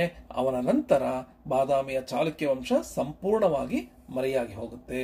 ಅಲ್ಲಿಗೆ ರಾಷ್ಟ್ರಕೂಟರ ರಾಜಮನೆತನ ಉದಯಿಸೋದಕ್ಕೆ ಆರಂಭವಾಗಿ ಬಾದಾಮಿ ಚಾಲುಕ್ಯರ ವಂಶ ಅವಸಾನ ಆಗತ್ತೆ. ಇದು ಈಗಲೂ ಸಹ ನೀವು ನೋಡಬಹುದು. ಪ್ರಸ್ತುತ ಸನ್ನಿವೇಶದಲ್ಲೂ ಸಹ ಹಲವಾರು ರಾಷ್ಟ್ರಗಳಲ್ಲಿ, ಹಲವಾರು ರಾಜ್ಯಗಳಲ್ಲಿ, ಹಲವಾರು ಪ್ರದೇಶಗಳಲ್ಲಿ ವಂಶಾಡಳಿತ ಬರ್ತಾನೆ ಇರುತ್ತೆ. ಆ ವಂಶದಲ್ಲಿ ಯಾರು ಬಲಹೀನರಾಗಿರ್ತಾರೆ ಅಲ್ಲಿಗೆ ಅವರ ವಂಶದ ಆಡಳಿತ ಮುಗಿದು ಹೋಗುತ್ತೆ. ಮತ್ತೊಬ್ಬರು ಶಕ್ತಿ ಇರೋರು, ಯುಕ್ತಿ ಇರೋರು ಬಂದು ಆಡಳಿತವನ್ನ ತಮ್ಮ ಕೈಗೆ ತೆಗೆದುಕೊಳ್ತಾರೆ. ಇದು ಸಹಜವಾದ ಒಂದು ಪ್ರಕ್ರಿಯೆ ಅಂತ ಹೇಳಬಹುದು. ಹೀಗಾಗಿಯೇ ಹಲವಾರು ರಾಜವಂಶಗಳು ಒಂದಾದ್ಮೇಲೆ ಬಂದು ಹೋಗಿವೆ. ಬಾದಾಮಿ ಚಾಲುಕ್ಯರ ಆಡಳಿತದಲ್ಲಿ ಧರ್ಮ, ಕಲೆ, ಸಂಸ್ಕೃತಿಗೆ ಹೇಗೆ ಪ್ರೇರಣೆ ಸಿಕ್ತು ಅಂತ ನೋಡೋದಾದ್ರೆ, ಈ ನಾಡಿನಲ್ಲಿ, ಕನ್ನಡ ನಾಡಿನಲ್ಲಿ ಬೌದ್ಧ ಧರ್ಮ ಬಹುಕಾಲದವರೆಗೆ ಅಸ್ತಿತ್ವದಲ್ಲಿ ಇತ್ತು. ಬಾದಾಮಿಯ ಗುಹಾಂತರ ದೇವಾಲಯಗಳು ಮುಖ್ಯವಾಗಿ ಜೈನ, ಹಿಂದೂ, ಶೈವ ಧರ್ಮಗಳನ್ನು ಪ್ರತಿನಿಧಿಸಿದ್ರು ಸಹ ಒಂದು ಗುಹೆ ಬೌದ್ಧ ಗುಹೆ ಆಗಿದೆ ಅಂತ ವಿದ್ವಾಂಸರು ಅಭಿಪ್ರಾಯ ಪಡ್ತಾರೆ. ಹೀಗಾಗಿ ಬೌದ್ಧ ಧರ್ಮ ಬಾದಾಮಿ ಚಾಲುಕ್ಯರ ಕಾಲದಲ್ಲಿ ಜೀವಂತವಾಗಿತ್ತು ಅಂತ ಹೇಳಬಹುದು. ಬೌದ್ಧ ಧರ್ಮದ ಅನುಯಾಯಿಯಾದ ಹುಯೆನ್ ತ್ಸಾಂಗ್ ಬಾದಾಮಿಗೆ ಭೇಟಿ ಕೊಟ್ಟಿದ್ದ. ಚಾಲುಕ್ಯರ ಸಾಮ್ರಾಜ್ಯದಲ್ಲಿದ್ದ ಬೌದ್ಧ ಧಾರ್ಮಿಕ ಕೇಂದ್ರಗಳಿಗೆ ಭೇಟಿ ಇಟ್ಟಿದ್ದ. ಹೀಗಾಗಿ ಬಾದಾಮಿ ಚಾಲುಕ್ಯರ ಕಾಲದಲ್ಲಿ ಬೌದ್ಧ ಧರ್ಮ ಉತ್ತಮವಾದ ಸ್ಥಿತಿಯಲ್ಲಿ ಇತ್ತು ಅಂತ ಹೇಳಬಹುದು. ಜೈನ ಧರ್ಮೀಯರಿಗೂ ಸಹ ಬಾದಾಮಿ ಚಾಲುಕ್ಯರು ಮುಕ್ತ ವಾತಾವರಣವನ್ನ ಕೊಟ್ಟಿದ್ರು. ಬಾದಾಮಿಯ 4ನೆಯ ಗುಹಾಂತರ ದೇವಾಲಯ ಜೈನ ಧರ್ಮದ ಪೂಜ್ಯ ವ್ಯಕ್ತಿಗಳಿಗೆ ಸಮರ್ಪಿತವಾಗಿದೆ. ಮತ್ತೆ ಈ ನಾಡಿನಲ್ಲಿ ಬಾದಾಮಿ ಚಾಲುಕ್ಯರ ಸಮಯದಲ್ಲಿ ಶೈವರು ನೆಲೆಸಿದ್ರು. ನಟರಾಜಮೂರ್ತಿ, ಮುಕುಟೇಶ್ವರ, ಹರಿಹರ, ಅರ್ಧನಾರೀಶ್ವರ ವಿಗ್ರಹಗಳನ್ನ ಈ ಗುಹೆಗಳಲ್ಲಿ ಕೊರೆಸಲಾಗಿದೆ. ಇವೆಲ್ಲವೂ ಶೈವ ಧರ್ಮದ ಪ್ರತೀಕಗಳು. 2 ಮತ್ತು 3ನೆಯ ಗುಹೆಗಳಲ್ಲಿ ವಿಷ್ಣುವಿನ ಅವತಾರಗಳಿಗೆ ಸಂಬಂಧಿಸಿದ ವಿಗ್ರಹಗಳಿವೆ. ವರಾಹ, ವಾಮನ, ಅನಂತಾಸೀನ, ನರಸಿಂಹ ಮೊದಲಾದ ವಿಗ್ರಹಗಳು ಅಲ್ಲಿದೆ. ಆದ್ರಿಂದ ವೈಷ್ಣವರು ಸಹ ಆ ಸಮಯದಲ್ಲಿದ್ರು ಅಂತ ಹೇಳಬಹುದು. ಇನ್ನ ಇವರ ಕಾಲದಲ್ಲಿದ್ದ ಪಟ್ಟದ ಕಲ್ಲನ್ನ ದೇವಾಲಯಗಳ ತೊಟ್ಟಿಲು ಅಂತ ಪೆರ್ಸಿ ಬ್ರೌನ್ ಎಂಬುವರು ಅಭಿಪ್ರಾಯ ಪಟ್ಟಿದ್ದಾರೆ. ಹಾಗೆ ಚಾಲುಕ್ಯರ ವಾಸ್ತು ಶೈಲಿಯನ್ನ ವೇಸರ ಶೈಲಿ ಅಂತ ಕರೆಯಲಾಗುತ್ತೆ. ಈ ವೇಸರ ಶೈಲಿ ಉತ್ತರದ ನಾಗರ ಹಾಗೂ ದಕ್ಷಿಣದ ದ್ರಾವಿಡ ಶೈಲಿಗಳ ಮಿಶ್ರಣವಾಗಿದೆ. ಐಹೊಳೆಯ ಮೇಗುತಿ, ಪಟ್ಟದಕಲ್ಲಿನ ಪಾಪನಾಥ, ಕಾಶಿನಾಥ, ಸಂಗಮೇಶ್ವರ, ವಿರೂಪಾಕ್ಷ, ಮಲ್ಲಿಕಾರ್ಜುನ ದೇವಾಲಯಗಳು ಆ ಕಾಲದ ವಾಸ್ತುಶಿಲ್ಪವನ್ನ ತೋರಿಸುತ್ತೆ. ಬಾದಾಮಿ ಚಾಲುಕ್ಯರ ಕಾಲದಲ್ಲಿ ರಚನೆಗೊಂಡ ಕನ್ನಡ ಕೃತಿಗಳು ಲಭ್ಯವಿಲ್ಲ, ನಿಜ. ಆದರೆ ಹಲವಾರು ಕೃತಿಗಳು ರಚಿತವಾಗಿರಬಹುದು. ಇಮ್ಮಡಿ ಪುಲಕೇಶಿಯ ಮಗ ಚಂದ್ರಾದಿತ್ಯನ ಪತ್ನಿ ವಿಜಯ ಮಹಾದೇವಿ ಅಥವಾ ವಿಜ್ಜಿಕೆ ಕೌಮುದಿ ಮಹೋತ್ಸವ ಎಂಬ ಗ್ರಂಥವನ್ನ ಸಂಸ್ಕೃತದಲ್ಲಿ ರಚಿಸಿದ್ಲು. ಕಪ್ಪೆ ಅರಭಟ್ಟನ ಶಾಸನ ಸಹ ಇದೇ ಕಾಲದಲ್ಲಿ ರಚಿತವಾಗಿತ್ತು. ಅದರಲ್ಲಿರುವ ಸಾಹಿತ್ಯ ಅದ್ಭುತವಾಗಿದೆ. ಆ ಶಾಸನದ ಕರ್ತೃ ಅಕ್ಷರಮೇರು ದಾಮೋದರನ್ ಅಂತ ಹೇಳಲಾಗಿದೆ. ಈ ದಾಮೋದರನ್ಗೂ ಮುಂಚೆ ದೇವಯ್ಯನ ಮಗ ಅಚಲನ್ ಒಬ್ಬ ಶಾಸನ ಕವಿಯಾಗಿದ್ದ ಅಂತ ಹೇಳಲಾಗತ್ತೆ. ಐಹೊಳೆ ಶಾಸನದ ಕರ್ತೃ ರವಿಕೀರ್ತಿ ಸಂಸ್ಕೃತದಲ್ಲಿ ಶಾಸನವನ್ನ ರಚಿಸಿದ್ದ. ಪುಲಕೇಶಿ ಆಸ್ಥಾನದಲ್ಲಿದ್ದ ಒಬ್ಬ ಉತ್ತಮ ಕವಿ ಎಂಬ ಮನ್ನಣೆ ಪಡೆದಿದ್ದ. ಹಾಗೂ ಕನ್ನಡದಲ್ಲಿ ಸಹ ಹಲವಾರು ಕಾರ್ಯಗಳನ್ನು ಮಾಡಿದ್ದರು. ಹೀಗಾಗಿ ಕನ್ನಡ ಸಾಹಿತ್ಯ ಲೋಕಕ್ಕೆ ಬಾದಾಮಿ ಅರಸರು ನಿರಂತರವಾದ ಪ್ರೋತ್ಸಾಹವನ್ನ ಕೊಡ್ತಾ ಇದ್ರು ಅನ್ನೋದು ಗೊತ್ತಾಗುತ್ತೆ. ವಿಜ್ಜಿಕೆಯ ಕೌಮುದಿ ಮಹೋತ್ಸವ ಗ್ರಂಥದಲ್ಲಿ ಕುಟ್ಟುವ ಮತ್ತು ಬೀಸುವ ಹಾಡುಗಳು ಪ್ರಧಾನವಾಗಿ ಬಂದಿದೆ. ಇದರಿಂದ ಆ ಕಾಲದ ಜನಜೀವನ ಮತ್ತು ಸಾಹಿತ್ಯ ಎರಡು ಹೇಗೆ ಬೆಸೆದುಕೊಂಡಿದೆ ಅಂತ ಗೊತ್ತಾಗುತ್ತೆ. ಕಪ್ಪೆ ಅರಭಟ್ಟನ ಶಾಸನದ ತ್ರಿಪದಿಯಲ್ಲಿ ಸಹ ವೀರರಸ ಪ್ರತಿಪಾದನೆಯಾಗಿದೆ. ಆ ಕಾಲದ ವೀರರ ಕೆಚ್ಚಿನ ಗುಣವನ್ನ ಈ ಶಾಸನ ತಿಳಿಸಿಕೊಡುತ್ತೆ. ಹೊಯೆನ್ ಸಾಂಗ್ ಒಂದು ವಿಷಯ ಹೇಳಿದ್ದಾನೆ. ತನ್ನ ಸಿಯುಕಿ ಗ್ರಂಥದಲ್ಲಿ ಯುದ್ಧದಲ್ಲಿ ಸೋತು ಬರುತ್ತಿದ್ದ ಸೈನಿಕರಿಗೆ ಬಳೆ, ಸೀರೆ ಮತ್ತು ಇತರ ಸ್ತ್ರೀ ಉಡುಗೆಗಳನ್ನ ಉಡುಗೊರೆಯಾಗಿ ಕೊಡ್ತಾ ಇದ್ರು ಜನ ಅನ್ನೋದನ್ನ ಹೊಯೆನ್ ಸಾಂಗ್ ಹೇಳಿದ್ದಾನೆ. ಇವೆಲ್ಲವೂ ಆ ಕಾಲದಲ್ಲಿ ವೀರತ್ವದ ಮೌಲ್ಯವನ್ನ ನಮಗೆ ತೋರಿಸುತ್ತೆ. ಮೂರನೇ ಗುಹಾಂತರ ದೇವಾಲಯದ ಪೂಜೆಗಾಗಿ ಮಂಗಳೇಶ ಲಾಂಜಿಗೇಶ್ವರ ಗ್ರಾಮವನ್ನು ದತ್ತಿ ಬಿಟ್ಟಿದ್ದ. ಇದರಿಂದ ಆ ಕಾಲದ ಜನರ ಧರ್ಮನಿಷ್ಠೆ ಮತ್ತು ಆಚರಣೆಗಳು ಹೇಗಿತ್ತು ಅಂತ ಗೊತ್ತಾಗುತ್ತೆ. ಹೀಗೆ ಚಾಲುಕ್ಯರು ಆಳಿದ ಕಾಲ ಸಂಸ್ಕೃತಿಯ ಹಿರಿಮೆಗೆ ಸೂಕ್ತ ವಾತಾವರಣ ಸೃಷ್ಟಿಸಿಕೊಟ್ಟಿದ್ರು ಅಂತ ಹೇಳಬಹುದು. ಇನ್ನು ಈ ಘಟಕದ ಇದೊಂದು ದೀರ್ಘವಾದ ಘಟಕ. ಈ ಘಟಕದ ಕೊನೆಯ ರಾಜವಂಶ ರಾಷ್ಟ್ರಕೂಟ ರಾಜವಂಶ. ಈಗ ಈ ರಾಷ್ಟ್ರಕೂಟರ ಮೂಲ ಪುರುಷ ಮತ್ತು ರಾಜಕೀಯ ಚರಿತ್ರೆ ಏನು ಅಂತ ನೋಡೋಣ. ಬಾದಾಮಿ ಚಾಲುಕ್ಯರ ನಂತರ ಕರ್ನಾಟಕದ ಕೀರ್ತಿಯನ್ನು ಭಾರತಾದ್ಯಂತ ವಿಸ್ತರಿಸಿದ ಖ್ಯಾತಿ ರಾಷ್ಟ್ರಕೂಟರದು. ಇವರ ಕಾಲದಲ್ಲಿ ಸಾಹಿತ್ಯ ಮತ್ತು ಸಾಂಸ್ಕೃತಿಕ ವಿಚಾರಗಳು ಉನ್ನತ ಶಿಖರವನ್ನು ತಲುಪಿತ್ತು. ಇವರ ಕಾಲದಲ್ಲೇ ಕನ್ನಡದ ಅತ್ಯಂತ ಪ್ರಾಚೀನ ಕೃತಿ ಕವಿರಾಜ ಮಾರ್ಗ ರಚನೆಯಾಗಿತ್ತು. ರಾಷ್ಟ್ರಕೂಟ ಅನ್ನೋದು ಅಧಿಕಾರ ಸೂಚಕ ಪದ. ರಾಷ್ಟ್ರ ಅನ್ನೋದು ಒಂದು ಭೌಗೋಳಿಕ ಪ್ರದೇಶವನ್ನು ಸೂಚಿಸಿದರೆ, ಕೂಟ ಅನ್ನೋದು ಅದರ ನಾಯಕ ಅಥವಾ ಒಬ್ಬ ಅದರ ಮುಖ್ಯ ಅಧಿಕಾರಿ ಎಂಬ ಅರ್ಥವನ್ನ ಕೊಡುತ್ತೆ. ರಟ್ಟ, ರಾಷ್ಟ್ರ, ರಾಷ್ಟ್ರಕೂಟ ಎಂದು ಅಧಿಕಾರ ಸೂಚಕ ಪದ ಅಂತ ಈ ಮನೆತನವನ್ನ ಗುರುತಿಸೋದು ಸಾಧಾರಣವಾಗಿ ನಡೆದುಕೊಂಡು ಬಂದಿದೆ. ಈ ರಟ್ಟರು ಅಂದ್ರೆ ರಾಷ್ಟ್ರಕೂಟರು ದಕ್ಷಿಣ ಭಾರತದ ನಿವಾಸಿಗಳು ಅಂತ ಕಡಪದ ಶಾಸನದಿಂದ ಗೊತ್ತಾಗುತ್ತೆ.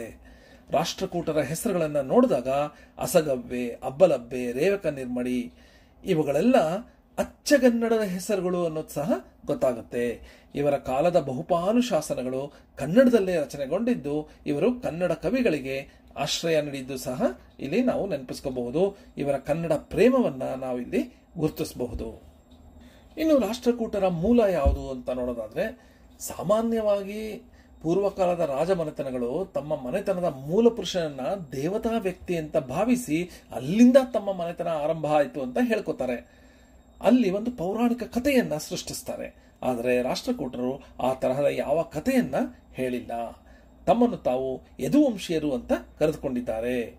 ಕೆಲವು ಶಾಸನಗಳಲ್ಲಿ ತಮ್ಮ ವಂಶಜರು ಅಂತ ಹೇಳಿರೋದು ಬ್ರಹ್ಮ, ಆತ್ರಿ, ಶಶಿ, ಬಂಧ ಮೊದಲಾದ ಪುರಾಣ ಅರಸರುಗಳ ಬಗ್ಗೆ. ಅವರ ನಂತರ ಯಾದವನು ಆಳಿದ ಮೇಲೆ ದಂತಿದುರ್ಗ ಪಟ್ಟಕ್ಕೆ ಬಂದ ಅಂತ ಹೇಳಲಾಗಿದೆ. ಗರುಡ ಇವರ ಲಾಂಛನ. ಇವರ ಕಾಲದ ಶಿಲಾಶಾಸನ, ತಾಮ್ರಶಾಸನಗಳ ಮೇಲೆ ವಿವಿಧ ಧರ್ಮಗಳ ಬಗ್ಗೆ ಇರೋದ್ರಿಂದ, ವಿವಿಧ ಧರ್ಮಗಳ ಗುರುತುಗಳು ಇರೋದ್ರಿಂದ ಇವರನ್ನ ಸರ್ವಧರ್ಮ ಸಹಿಷ್ಣುಗಳು ಅಂತ ಹೇಳಬಹುದು. ಇವರ ಕಾಲದಲ್ಲಿ ಭೇಟಿ ಇತ್ತ ಅರಬ್ ದೇಶದ ಪ್ರವಾಸಿಗರು ಇವರನ್ನ ಬಲ್ಹಾರ ಅಂತ ಕರೀತಾ ಇದ್ರು. ಅವರ ರಾಜಧಾನಿಯನ್ನ ಮನ್ಕೀರ್ ಅಂತ ಬರೆದಿದ್ದಾರೆ. ಬಲ್ಹಾರ ಅಂದರೆ ವಲ್ಲಭರಾಜ ಎಂಬುದರ ಅಪಭ್ರಂಶ, ಮನ್ಕೀರ್ ಅಂದರೆ ಮಾನ್ಯಕೇಠ. ಹೇಗೆ ನಮ್ಮ ಭಾರತದ ಮೂಲ ಹೆಸರುಗಳನ್ನು, ವಿವಿಧ ಪ್ರದೇಶದ ಹೆಸರುಗಳನ್ನು ಬ್ರಿಟಿಷರು ಬದಲಾಯಿಸಿದ್ರು, ಹಾಗೆ ಅರಬರು ಸಹ ಆಗಿನ ಕಾಲದಲ್ಲೇ ನಮ್ಮ ಪ್ರದೇಶದ ಹೆಸರುಗಳನ್ನು, ನಮ್ಮ ಹೆಸರುಗಳನ್ನು ಬೇರೆ ಥರ ಬದಲಾಯಿಸಿರೋದನ್ನು ನಾವು ಇಲ್ಲಿ ನೋಡಬಹುದು. ಈ ರಾಷ್ಟ್ರಕೂಟ ವಂಶದ ಪೂರ್ವಜರು ಮಾಂಡಲಿಕರಾಗಿದ್ದರು. ಇವರು ಕ್ರಿಸ್ತಶಕ 7 ಮತ್ತು 8ನೇ ಶತಮಾನದಲ್ಲಿ ಮಾಂಡಲಿಕರಾಗಿ ಆಳ್ತಾ ಇದ್ರು. ಆ ಕಾಲದ ಶಾಸನಗಳಲ್ಲಿ ಅಭಿಮನ್ಯು, ದೇವರಾಜ, ಯುದ್ಧಾಸುರ, ನನ್ನ ರಾಜ, ಸ್ವಾಮಿಕ ರಾಜ, ಕರ್ಕರಾಜ ಇಂಥ ಹೆಸರುಗಳು ಕಾಣಿಸುತ್ತೆ. ಆದರೆ ಇವರುಗಳ ವಿವರಗಳು ಗೊತ್ತಾಗೋದಿಲ್ಲ. ಆದ್ರಿಂದ ಇದನ್ನ ಅಧಿಕೃತ ಅಂತ ನಾವು ಹೇಳೋದಕ್ಕಾಗಲ್ಲ. ಇವರೆಲ್ಲ ರಾಷ್ಟ್ರಕೂಟದ ಮೂಲಜರು ಅಂತ ಹೇಳೋದಕ್ಕೆ ಆಗೋದಿಲ್ಲ. ದಂತಿದುರ್ಗದ ಎಲ್ಲೋರ ಶಾಸನದಲ್ಲಿ ಅವನ ವಂಶವೃಕ್ಷದ ವಿವರವನ್ನ ಹೀಗೆ ಹೇಳಿದೆ. ದಂತಿವರ್ಮ ಅಂತ ಇದ್ದ, ಅವನ ಮಗ ಇಂದ್ರ, ಅವನ ಮಗ ಗೋವಿಂದರಾಜ, ಅವನ ಮಗ ಕರ್ಕ, ಅವನ ಮಗ ಮತ್ತೊಬ್ಬ ಇಂದ್ರ, ಅವನ ಮಗ ದಂತಿದುರ್ಗ. ಈ ದಂತಿದುರ್ಗ ರಾಷ್ಟ್ರಕೂಟ ರಾಜವಂಶದ ಮೂಲ ಪುರುಷ ಅಂತ ಹೇಳಲಾಗಿದೆ.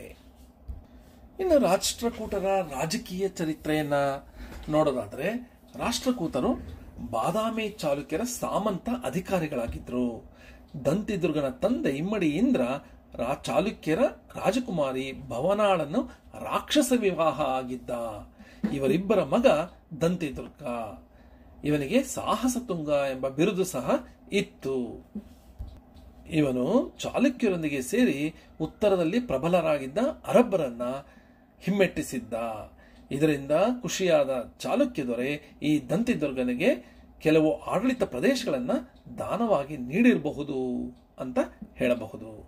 ದಂತಿದುರ್ಗನ ಎಲ್ಲೋರಾದ ಶಾಸನದಿಂದ ಏನ್ ಗೊತ್ತಾಗುತ್ತೆ ಅಂದ್ರೆ, ಅವನು ಕಾಂಚಿ, ಕಳಿಂಗ, ಕೋಸಲ, ಶ್ರೀಶೈಲ, ಮಾಳವ, ಲಾಟ ಪ್ರದೇಶಗಳನ್ನ ಗೆದ್ದಿದ್ದ ಅಂತ ಗೊತ್ತಾಗುತ್ತೆ. ಉಜ್ಜಯಿನಿಯ ಮಹಾಕಾಳನ ಸನ್ನಿಧಿಯಲ್ಲಿ ಈತ ಹಿರಣ್ಯ ಗರ್ಭದಾನ ಸಹ ಮಾಡಿದ್ದ ಅಂತ ಗೊತ್ತಾಗುತ್ತೆ. ಮಹಾರಾಷ್ಟ್ರದ ಕೆಲವು ಭಾಗ ಈ ದಂತಿದುರ್ಗನಿಗೆ ಸಿಗುತ್ತೆ. ಆದರೆ ಈತ ತನ್ನ 36-37ನ ವಯಸ್ಸಿನಲ್ಲಿ ಪ್ರಾಣವನ್ನು ಬಿಡ್ತಾನೆ.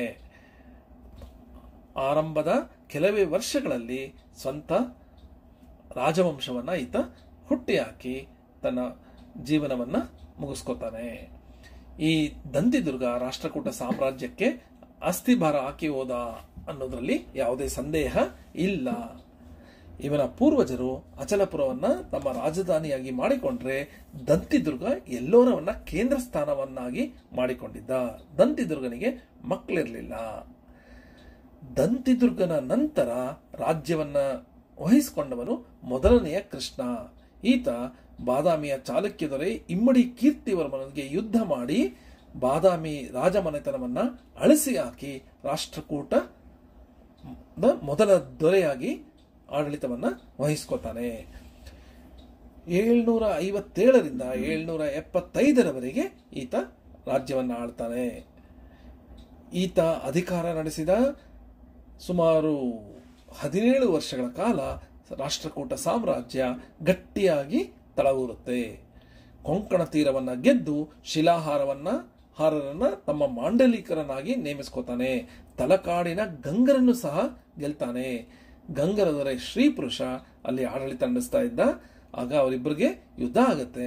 ಆದರೆ ಶ್ರೀ ಪುರುಷ ಇವರನ್ನ ಧೈರ್ಯವಾಗಿ ಎದುರಿಸಿ, ಆಗ ಶ್ರೀ ಕೃಷ್ಣ ತನ್ನ ಪ್ರಾಂತ್ಯಗಳನ್ನ ಗಂಗರಿಗೆ ಬಿಟ್ಟು ಕೊಡಬೇಕಾದ ಪರಿಸ್ಥಿತಿ ಬರುತ್ತೆ. ಆಗ ಯುವರಾಜನಾದ ಇಮ್ಮಡಿ ಗೋವಿಂದ ವಿಶೇಷವಾದ ಪಾತ್ರವನ್ನು ವಹಿಸ್ತಾನೆ. ಈ ಗೋವಿಂದ ವೆಂಗಿಯ ದೊರೆ 4ನೆಯ ವಿಷ್ಣುವರ್ಧನ ಸೋಲಿಸಿ ಹೆಚ್ಚು ಪ್ರದೇಶಗಳನ್ನ ಗೆದ್ಕೋತಾನೆ. ಗೋವಿಂದ ಮತ್ತು 1ನೆಯ ಕೃಷ್ಣರ ನೇತೃತ್ವದಲ್ಲಿ ರಾಜ್ಯಕೂಟರ ರಾಜ್ಯ ವಿಸ್ತಾರವಾಗುತ್ತೆ. ಇತಿಹಾಸದಲ್ಲಿ 1ನೆಯ ಕೃಷ್ಣನ ಹೆಸರು ಅಜರಾಮರ. ಎಲ್ಲೋರದ ಏಕಶಿಲಾ ಕೈಲಾಸನಾಥ ದೇವಾಲಯವನ್ನ ಕೊರೆಸಿದ ಕೀರ್ತಿ ಈ 1ನೆಯ ಕೃಷ್ಣನಿಗೆ ಸಲ್ಲುತ್ತೆ. ಇದರ ನಿರ್ಮಾಣ ಆರಂಭವಾಗಿದ್ದು 760ರಲ್ಲಿ. ಪೂರ್ಣ ಆಗೋದಕ್ಕೆ ಹಲವಾರು ದಶಕಗಳು ಬೇಕಾಗತ್ತೆ. ಹಲವಾರು ರಾಷ್ಟ್ರಕೂಟ ದೊರೆಗಳು ಇದನ್ನ ನಿರ್ಮಾಣ ಮಾಡಿದ್ರು ಅಂತ ಹೇಳಬಹುದು. 1ನೇ ಕೃಷ್ಣನ ನಂತರ ಆಡಳಿತ ವಹಿಸಿಕೊಂಡಿದ್ದು 2ನೆಯ ಗೋವಿಂದ. ಎರಡನೆಯ ಗೋವಿಂದ 775ರಿಂದ 779ರವರೆಗೆ ಆಡಳಿತವನ್ನು ನಡೆಸ್ತಾನೆ. ಆದರೆ ಈತ ಭೋಗಜೀವಿಯಾಗಿರ್ತಾನೆ, ಪ್ರಜೆಗಳಿಗೆ ಬೇಸರ ಆಗತ್ತೆ. ಆಗ ಇಮ್ಮಡಿ ಗೋವಿಂದನ ತಮ್ಮನಾದ ಧ್ರುವನನ್ನ ಪ್ರಜೆಗಳು ಪಟ್ಟಕ್ಕೆ ಏರಿಸ್ತಾರೆ. ಎರಡನೇ ಗೋವಿಂದ ಸಹ ಪರಾಕ್ರಮಿಯಾಗಿರ್ತಾನೆ. ಅವನಿಗೆ ಪ್ರಭೂತ ವರ್ಷ, ವಿಕ್ರಮಾವಲೋಕ ಎಂಬ ಬಿರುದುಗಳಿರುತ್ತೆ. ಆದರೆ ನಂತರ ಅಧಿಕಾರಕ್ಕೆ ಬಂದ ಧ್ರುವ 779ರಿಂದ 793ರವರೆಗೆ ರಾಷ್ಟ್ರಕೂಟರ ರಾಜವಂಶವನ್ನು ಮುಂದುವರಿಸ್ತಾನೆ. ಈ ಧ್ರುವನಿಗೆ ಧಾರಾವರ್ಷ, ನಿರುಪಮ, ಕಲಿವಲ್ಲಭ ಎಂಬ ಬಿರುದುಗಳಿರುತ್ತೆ. ಧ್ರುವ ಪ್ರತಿಹಾರ ಮನೆತನದ ರಾಜರನ್ನ ಸೋಲಿಸಿ ನರ್ಮದಾ ನದಿಯವರೆಗೆ ತನ್ನ ಸೈನ್ಯವನ್ನ ಕೊಂಡೊಯ್ತಾನೆ. ಬಂಗಾಳದ ಧರ್ಮಪಾಲನ ಬಲವನ್ನ ಈ ಧ್ರುವ ಮೃದು ಹಾಕ್ತಾನೆ. ಗಂಗಾ ಮತ್ತು ಯಮುನಾ ನದಿಗಳ ತೀರದಲ್ಲಿ ಹಲವು ದಿನಗಳಿಗೆ ವಿಶ್ರಮಿಸಿ ಯುದ್ಧದ ಆಯಾಸವನ್ನ ಕಳೆದುಕೊಳ್ತಾನೆ. ಅಲ್ಲಿಂದ ವಾಪಸ್ ಬರುವಾಗ ಧರ್ಮಪಾಲದಿಂದ ಗಂಗಾ ಮತ್ತು ಯಮುನಾ ನದಿಗಳ ಚಿಹ್ನೆಗಳನ್ನು ತನ್ನೊಡನೆ ತರ್ತಾನೆ. ವಾಪಸ್ಸು ಬರುವಾಗ ವೆಂಗಿ ದೇಶದ 4ನೆಯ ವಿಷ್ಣುವರ್ಧನ ಮೇಲೆ ಯುದ್ಧ ಸಾರ್ತಾನೆ. ಆದರೆ ವಿಷ್ಣುವರ್ಧನ ಧ್ರುವನ ಪರಾಕ್ರಮವನ್ನು ಅರಿತು ಅವನ ಜೊತೆ ಯುದ್ಧ ಮಾಡದೆ ತನ್ನ ಮಗಳಾದ ಶೀಲ ಭಟ್ಟಾರಿಕೆಯನ್ನು ಕೊಟ್ಟು ಮದುವೆ ಮಾಡಿಕೊಡ್ತಾನೆ. ಅಲ್ಲಿಂದ ವಂಗದೇಶ ಮತ್ತು ರಾಷ್ಟ್ರಕೂಟ ಮನೆತನಗಳು ಪರಸ್ಪರ ಸ್ವತಂತ್ರವಾಗೇ ಇತ್ತು. ವಂಗದೇಶದ ಮುಂದಿನ ರಾಜ ಶಿವಮಾರ ರಾಷ್ಟ್ರಕೂಟರೊಂದಿಗೆ ಮತ್ತೆ ಯುದ್ಧಗಳನ್ನು ಮಾಡ್ತಾನೆ. ಶಿವಮಾರ ಧ್ರುವನೊಂದಿಗೆ ಯುದ್ಧ ಮಾಡಿ ಸೋತು ಹೋಗ್ತಾನೆ. ಹಾಗೆ ಗಂಗಮಂಡಲದ ಅಧಿಕಾರಿಯಾಗಿ ಯುವರಾಜ ಸ್ತಂಭ ಕಂಬಯ್ಯ ಎಂಬುವನು ನೇಮಕಗೊಳ್ತಾನೆ ರಾಷ್ಟ್ರಕೂಟರಿಂದ. ರಾಷ್ಟ್ರಕೂಟರ ಅಧಿಕಾರಿಯಾಗಿ ಅವನು ಕೆಲಸ ಮಾಡ್ತಾನೆ. ಧ್ರುವ ದಕ್ಷಿಣದ ಪಲ್ಲವರನ್ನ ಸಹ ಸೋಲಿಸ್ತಾನೆ. ಶೀಲ ಮಹಾದೇವಿ ಅಥವಾ ಶೀಲ ಭಟ್ಟಾರಿಕೆ ಇವನ ಹೆಂಡತಿ ಇವನ ಆಡಳಿತದಲ್ಲಿ ಸಹಾಯ ಮಾಡ್ತಿರ್ತಾಳೆ. ಸಾಕಷ್ಟು ದಾನ, ದತ್ತಿ, ಧರ್ಮ ಕಾರ್ಯಗಳನ್ನು ಕೈಗೊಳ್ತಾಳೆ. ಈ ದಂಪತಿಗಳಿಗೆ ಕರ್ಗ, ಸ್ತಂಭ, ಅವನು 3ನೇ ಗೋವಿಂದನಿಗೆ ಸ್ತಂಭ ಅಂತ ಹೇಳ್ತಾರೆ, ಮತ್ತು ಇಂದ್ರ ಎಂಬ 4 ಮಕ್ಕಳು ಇರ್ತಾರೆ. ತಂದೆಯ ಜೀವಿತ ಕಾಲದಲ್ಲೇ ಹಿರಿಯ ಮಗ ಕರ್ಕ ಮರಣಿಸ್ತಾನೆ. ನಿರಂತರವಾಗಿ ತಂದೆಯೊಡನೆ ಯುದ್ಧ ಮಾಡ್ತಾ ಇದ್ದ 3ನೇ ಗೋವಿಂದ ಪಟ್ಟಕ್ಕೆ ಬರ್ತಾನೆ.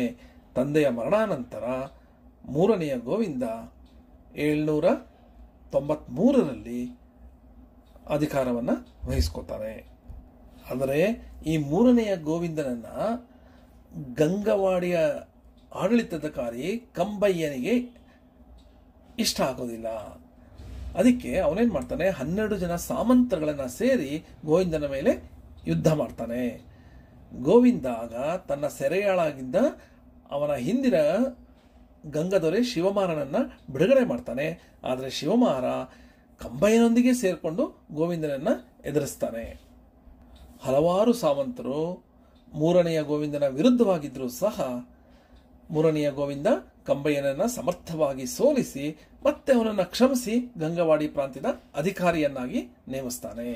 ಮತ್ತೆ ಶಿವಮಾರನನ್ನ ಬಂಧಿಸಿ ಸೆರೆಮನೆಯಲ್ಲಿ ಇಡ್ತಾನೆ. ಈ 3ನೇ ಗೋವಿಂದ ಉತ್ತರದ ಅರಸರಿಗೆ ಸಿಂಹ ಸ್ವಪ್ನವಾಗ್ತಾನೆ. ಉತ್ತರದ ದಿಗ್ವಿಜಯ ಯಾತ್ರೆಯನ್ನ ಕೈಗೊಳ್ತಾನೆ. ಗುಜರಾತ್ ಪ್ರಾಂತ್ಯವನ್ನ ಗೆದ್ದು ತನ್ನ ತಮ್ಮನಾದ ಇಂದ್ರನನ್ನ ಗುಜರಾತ್ ಪ್ರಾಂತ್ಯಕ್ಕೆ ಅಧಿಕಾರಿಯನ್ನಾಗಿ ನೇಮಿಸ್ತಾನೆ. ಗಂಗಾ ಬಯಲಿನ ಪಾರುಪತ್ಯವನ್ನ ತನ್ನ ವಶ ಮಾಡ್ಕೋತಾನೆ. ತನ್ನ ದಿಗ್ವಿಜಯ ಯಾತ್ರೆಯನ್ನು ಮುಂದುವರಿಸುತ್ತಾ ಹಿಮಾಲಯದ ತಪ್ಪಲಿನವರೆಗೂ ರಾಷ್ಟ್ರಕೂಟರ ರಾಜ್ಯವನ್ನ ವಿಸ್ತರಿಸ್ತಾನೆ. ಹೀಗೆ ಗೋವಿಂದ 3ನೇ ಗೋವಿಂದ ದಿಗ್ವಿಜಯ ಮುಗಿಸಿ ವಾಪಸ್ ಬರುವಾಗ ಒಬ್ಬ ಪುತ್ರ ಹುಟ್ಟಿರ್ತಾನೆ. ಅವನ ಹೆಸರೇ ಅಮೋಘ ವರ್ಷ ನೃಪತುಂಗ. ಎಲ್ಲರೂ ಕೇಳಿರ್ತೀವಿ ಅಮೋಘ ವರ್ಷ ನೃಪತುಂಗ. 3ನೇ ಗೋವಿಂದ ಉತ್ತರದಲ್ಲಿ ದಿಗ್ವಿಜಯ ಮಾಡುವಾಗ ದಕ್ಷಿಣದಲ್ಲಿ ಗಂಗಾ, ಪಲ್ಲವ, ಪಾಂಡ್ಯ, ಕೇರಳದ ದೊರೆಗಳು ರಾಷ್ಟ್ರಕೂಟರ ಚಕ್ರಾಧಿಪತ್ಯವನ್ನು ವಿರೋಧಿಸಿ ಸ್ವತಂತ್ರರಾಗಲು ಪ್ರಯತ್ನ ಪಡ್ತಾ ಇರ್ತಾರೆ. ಆದರೆ ಈ 3ನೇ ಗೋವಿಂದ ಕಾಂಚಿ ನಗರವನ್ನು ಮುತ್ತಿಗೆ ಹಾಕ್ತಾನೆ. ಅದರಿಂದ ಎಲ್ಲ ದೊರೆಗಳು, ಸಾಮಂತರು ಗೋವಿಂದನೊಡನೆ ಯುದ್ಧವನ್ನು ಬಿಟ್ಟು ಅವನ ಸಾಮಂತಿಕೆಯನ್ನು ಒಪ್ಪಿಕೊಳ್ತಾರೆ. ಸಿಂಹಳದ ಅಧಿಪತಿ ಇವನಿಗೆ ಸ್ನೇಹದ ಕುರುವಾಗಿ ತನ್ನ ಮತ್ತು ತನ್ನ ಮಂತ್ರಿಯ ವಿಗ್ರಹಗಳನ್ನು ಕಳಿಸ್ಕೊಡ್ತಾನೆ. ಅವು ಕಾಂಚಿಯ ಶಿವಾಲಯದಲ್ಲಿ ಪ್ರತಿಷ್ಠಾಪನೆಯಾಗುತ್ತೆ. ಕಾಂಚಿಯಲ್ಲಿ ಹಾಕಿದ ಶಾಸನ ಈ 3ನೇ ಗೋವಿಂದನನ್ನ ಹೊಗಳುತ್ತೆ. ಏನಂತ ಹೇಳುತ್ತೆ ಅಂದರೆ, ಮೂರನೆಯ ಗೋವಿಂದ ಪಾಂಡ್ಯ, ಪಲ್ಲವ, ಮಗಧ, ಕಳಿಂಗ, ಗುರ್ಜರ ದೊರೆಗಳನ್ನು ತನ್ನ ಶೌರ್ಯಾಲಂಕಾರದಿಂದ ಮಣಿಸಿ ವಿಕ್ರಮವನ್ನು ಸಾಧಿಸಿದ ಅಂತ ಹೇಳಿದೆ. ಹೀಗೆ ಮುಮ್ಮಡಿ ಗೋವಿಂದನ ಕಾಲದಲ್ಲಿ ರಾಷ್ಟ್ರಕೂಟರ ರಾಜ್ಯ ಹಿಮಾಲಯದ ಅಂಚಿನವರೆಗೆ ಹಬ್ಬಿತ್ತು. ಈತನೊಬ್ಬ ಮಹಾಪರಾಕ್ರಮಿ. ಇವನನ್ನ ಶಾಸನಗಳು ಜನತ್ತುಂಗ, ಜಗದ್ರುತ, ಪ್ರಭೂತವರ್ಷ, ಶ್ರೀವಲ್ಲಭ, ಜನವಲ್ಲಭ, ಕೀರ್ತಿನಾರಾಯಣ, ತ್ರಿಭುವನಧಳ ಎಂದೆಲ್ಲ ಹೊಗಳಿವೆ. ಈತನ ಮಗ ಅಮೋಘ ವರ್ಷ ಇನ್ನು ಚಿಕ್ಕೋನಾಗಿರುವಾಗೆ ಗೋವಿಂದ, ಮೂರನೆಯ ಗೋವಿಂದ ಸತ್ತು ಹೋಗ್ತಾನೆ. ಆಗ ಅಮೋಘ ವರ್ಷನ ಪೋಷಕನಾಗಿ ಗುಜರಾತಿನಲ್ಲಿ ಪ್ರಾಂತ್ಯಾಧಿಕಾರಿಯಾಗಿದ್ದ ಕರ್ಕಸುವರ್ಣನನ್ನ ನೇಮಿಸಲಾಗುತ್ತೆ. ಮುಮ್ಮಡಿ ಗೋವಿಂದ ಹಸ್ತಂಗತನಾದ ತಕ್ಷಣ ಅವನ ಶತ್ರು ರಾಜರು ಸ್ವತಂತ್ರರಾಗಲು ಪ್ರಯತ್ನ ಪಡ್ತಾರೆ. ಕೇವಲ 14 ವರ್ಷ ವಯಸ್ಸಿನ ಅಮೋಘ ವರ್ಷ ನೃಪತುಂಗ ತನ್ನ ಆಳ್ವಿಕೆಯ ಅವಧಿಯಲ್ಲಿ ಸಾಕಷ್ಟು ರಾಜಕೀಯ ಮುಗ್ಗಟ್ಟುಗಳನ್ನು ಎದುರಿಸಬೇಕಾಗುತ್ತೆ.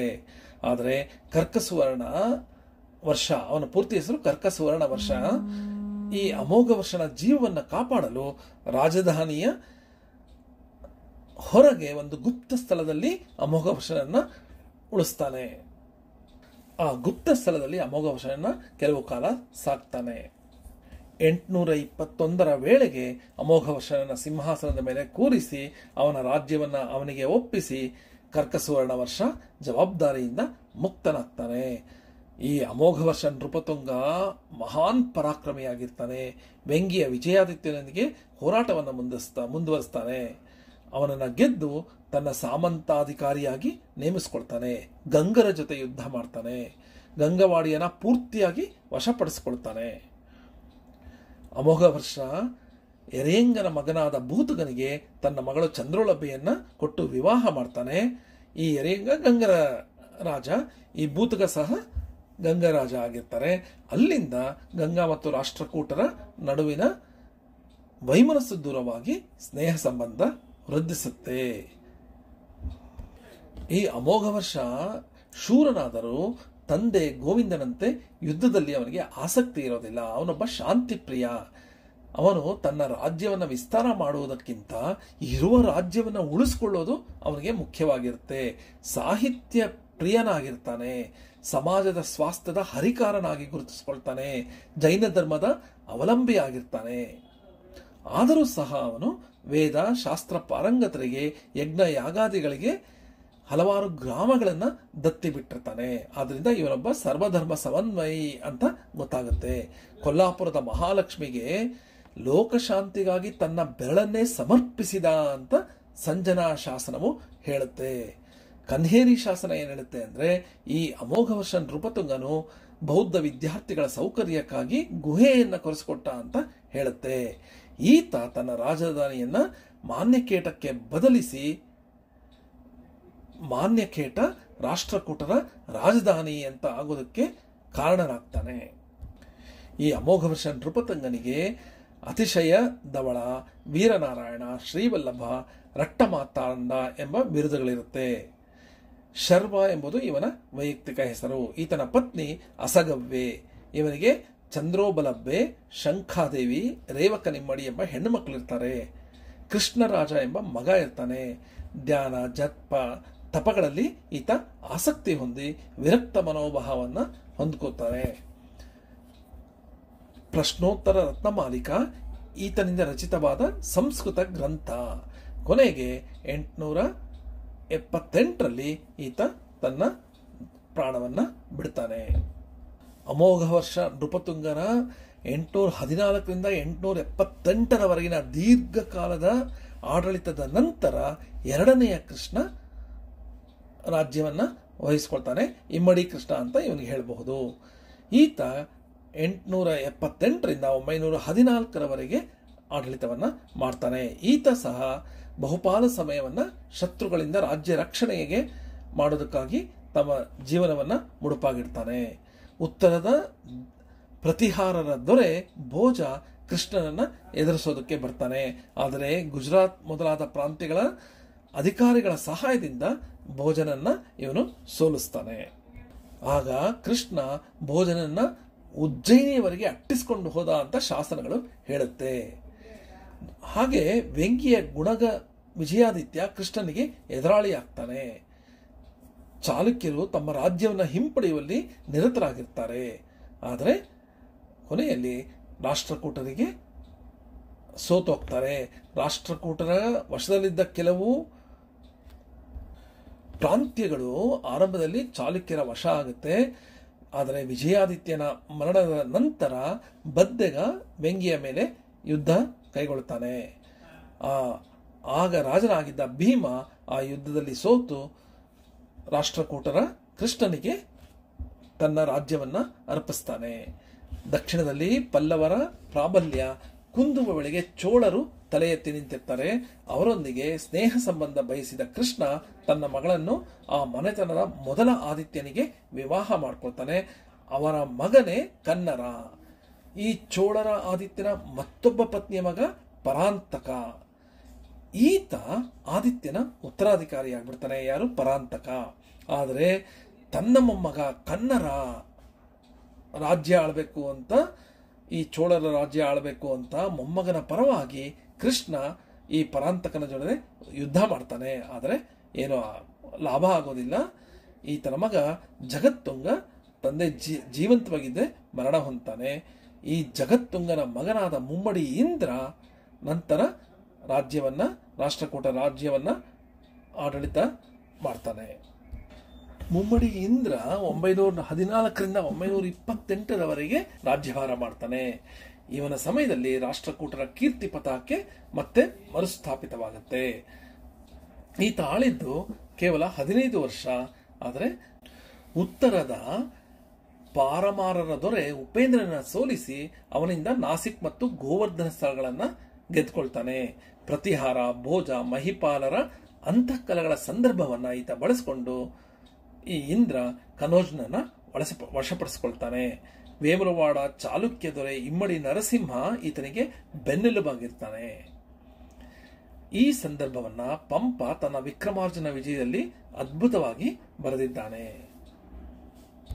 ಆದಿಪುರಾಣದಲ್ಲಿ ಪಂಪನ ಬಗ್ಗೆ ಮತ್ತು ಅರಕೇಸರಿ ಬಗ್ಗೆ ಓದುವಾಗ ನೀವು ಈ ವಿಷಯಗಳನ್ನೆಲ್ಲ ಓದಿರ್ತೀರ. ಮೂರನೇ ಇಂದ್ರನಿಗೆ ಬಿರುದುಗಳು ಯಾವ್ಯಾವುದು ಅಂದ್ರೆ ನಿತ್ಯವರ್ಷ, ರಟ್ಟಕಂದಪ ಮೊದಲಾದವು. ಈತ ಕಲಚೂರಿ ಮನೆತನದ ಅಮ್ಮನ ದೇವನ ಮಗಳಾದ ವಿಜಾಂಬೆಯನ್ನ ಮದುವೆ ಆಗ್ತಾನೆ. ಈ ದಂಪತಿಗಳಿಗೆ ಇಮ್ಮಡಿ ಅಮೋಘ ವರ್ಷ ಮತ್ತು ನಾಲ್ವಡಿ ಗೋವಿಂದ ಎಂಬ ಇಬ್ಬರು ಗಂಡ್ಮಕ್ಳಿರ್ತಾರೆ. ಇಂದ್ರನ ಮರಣಾನಂತರ ಅವನ ಮಗ ಇಮ್ಮಡಿ ಅಮೋಘ ವರ್ಷ ಅಧಿಕಾರಕ್ಕೆ ಬರ್ತಾನೆ. ಆದರೆ ಈ ಅಮೋಘ ವರ್ಷ ಮತ್ತು ಇಮ್ಮಡಿ ಅಮೋಘ ವರ್ಷ ಮತ್ತು ನಾಲ್ವಡಿ ಗೋವಿಂದರ ಮಧ್ಯೆ ಅಧಿಕಾರಕ್ಕಾಗಿ ಅಂತಃಕಲ ಏರ್ಪಡುತ್ತೆ. ನಾಲ್ವಡಿ ಗೋವಿಂದ ಕುತಂತ್ರದಿಂದ 1 ವರ್ಷ ಆಡಳಿತ ಸಹ ನಡೆಸ್ತಾನೆ. ಆದರೆ ನಾಲ್ವಡಿ ಗೋವಿಂದ ಒಬ್ಬ ಮೋಸಗಾರ, ಲಂಪಟತನ ಅಂತ ಕುಖ್ಯಾತನಾಗಿರ್ತಾನೆ, ಪ್ರಜಾ ವಿರೋಧಿ ಆಗಿರ್ತಾನೆ. ಈ ಅನ್ಯಾಯವನ್ನ ಗಂಗರ ಇಮ್ಮಡಿ ಬೂತುಕ ಒಪ್ಪೋದಿಲ್ಲ. ಅವನು ಮತ್ತೆ ವೇಮುಲವಾಡ ಚಾಲುಕ್ಯರ ಇಮ್ಮಡಿ ಅರಕೇಸರಿ ಎಲ್ಲರೂ ಸೇರಿ ಸಾಮಂತ ರಾಜರುಗಳನ್ನ ಸಹಾಯ ಪಡೆದು ದಂಗೆ ಎದ್ದು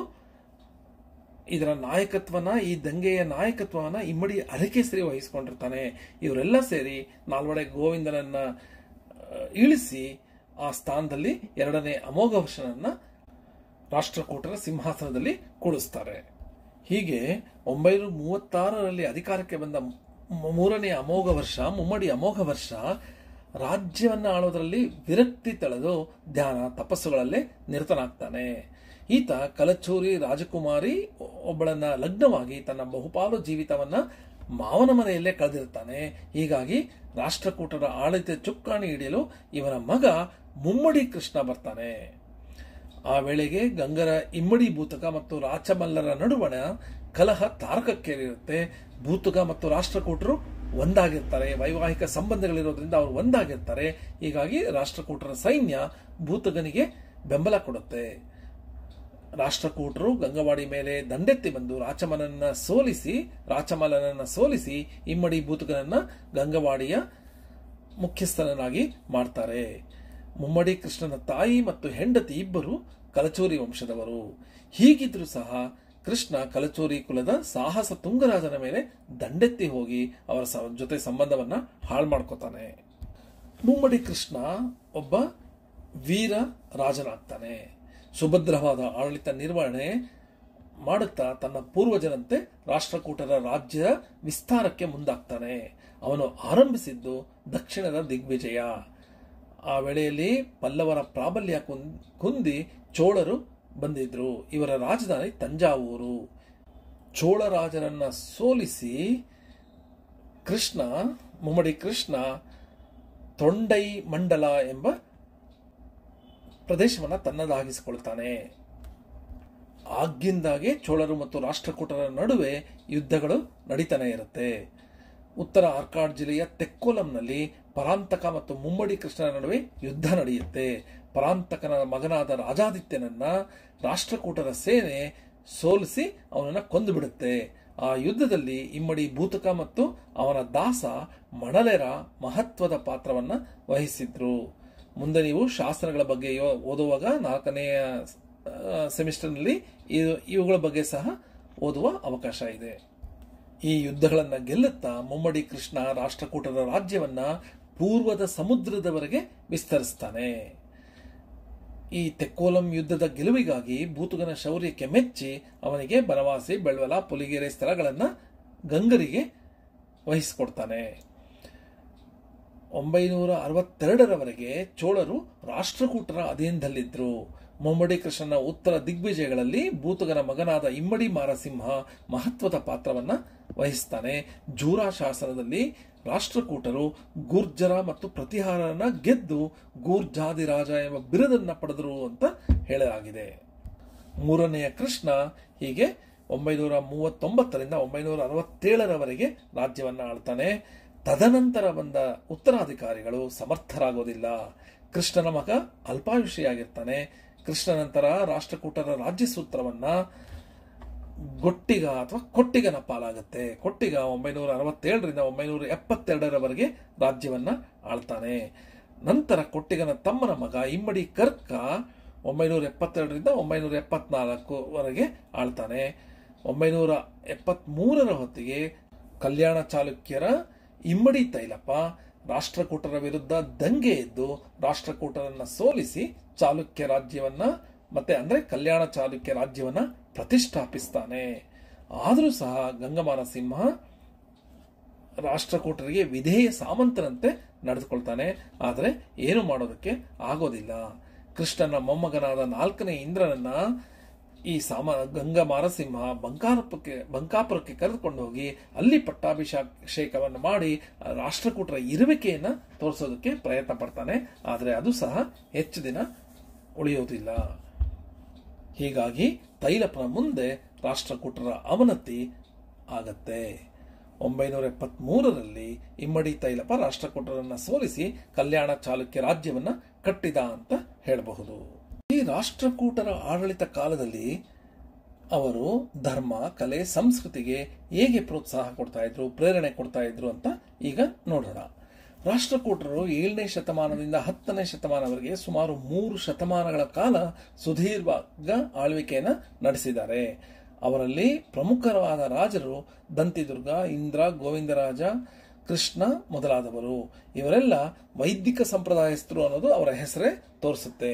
ಅಮೋಘ ವರ್ಷ ನೃಪತುಂಗನ ಕಾಲಕ್ಕೆ ಇವರು ಜೈನ ಮತಕ್ಕೆ ಅವಲಂಬಗಳಾಗ್ತಾರೆ. ಆ ಕಾಲದ ಬೌದ್ಧ ವಿದ್ಯಾರ್ಥಿಗಳಿಗೆ ದಾನದತ್ತಿಗಳನ್ನು ಕೊಟ್ಟಿರ್ತಾರೆ. ವೈದಿಕರ ಬಲಿ, ತಿಥಿ, ತರ್ಪಣಾದಿ ಕಾರ್ಯಗಳಿಗೆ ಅನುಕೂಲ ಮಾಡಿಕೊಟ್ಟಿರ್ತಾರೆ. ದಾನವನ್ನು ಕೊಟ್ಟಿರ್ತಾರೆ. ಹೀಗಾಗಿ ರಾಷ್ಟ್ರಕೂಟರು ಸರ್ವಧರ್ಮ ಸಮನ್ವಯಿಗಳು ಅನ್ನೋದು ಗೊತ್ತಾಗುತ್ತೆ. ಈ ಅರಸರ ಕಾಲದಲ್ಲಿ ಕೈಲಾಸನಾಥ ದೇವಾಲಯ, ಅಜಂತ ಎಲ್ಲೋರದ ಗುಹಾಂತರ ದೇವಾಲಯಗಳು ಧರ್ಮಶ್ರದ್ಧೆಯ ಪ್ರತೀಕವಾಗಿವೆ ಅಂತ ಹೇಳಬಹುದು. ಅಪ್ಪಟ ಕನ್ನಡಿಗರಾದ ರಾಷ್ಟ್ರಕೂಟರು ತಮ್ಮ ಕೀರ್ತಿಯನ್ನ ಗುಜರಾತ್, ಕನೋಜ್ ಕಡೆ ಹಾಡಿಸಿದ್ರು. ಧರ್ಮ ಸಂಬಂಧಿತ ವಿಚಾರದಲ್ಲಿ ಅವರು ಉದಾರವಾಗಿದ್ರು. ವೈವಾಹಿಕ ಸಂಬಂಧಗಳನ್ನು ಏರ್ಪಡಿಸಿಕೊಳ್ಳುವಾಗ ಧರ್ಮದ ವಿಚಾರ ಮುಖ್ಯ ಆಗ್ತಾ ಇರಲಿಲ್ಲ. ಶೈವರಾದ ಚೋಳರಿಗೂ ಜೈನರಾದ ಗಂಗಾ ಅರಸರಿಗೂ ತಮ್ಮ ಮಕ್ಕಳನ್ನು ಕೊಟ್ಟು ವಿವಾಹ ಮಾಡಿ ಎಲ್ಲರೊಡನೆ ಉತ್ತಮ ಬಾಂಧವ್ಯವನ್ನು ರೂಪಿಸಿಕೊಂಡಿದ್ರು. ಎಲಿಫೆಂಟಾ, ಜೋಗೇಶ್ವರಿ, ಮಂಡಪೇಶ್ವರಗಳಲ್ಲಿ ರಾಷ್ಟ್ರಕೂಟರ ಕೆತ್ತನೆಗಳಿವೆ. ಎಲಿಫೆಂಟಾದಲ್ಲಿ ತ್ರಿಮೂರ್ತಿ ಎಂದು ಕರೆಯಲಾಗುವ ಮಹೇಶ ಮೂರ್ತಿಯ ವಿಗ್ರಹ ಇದೆ.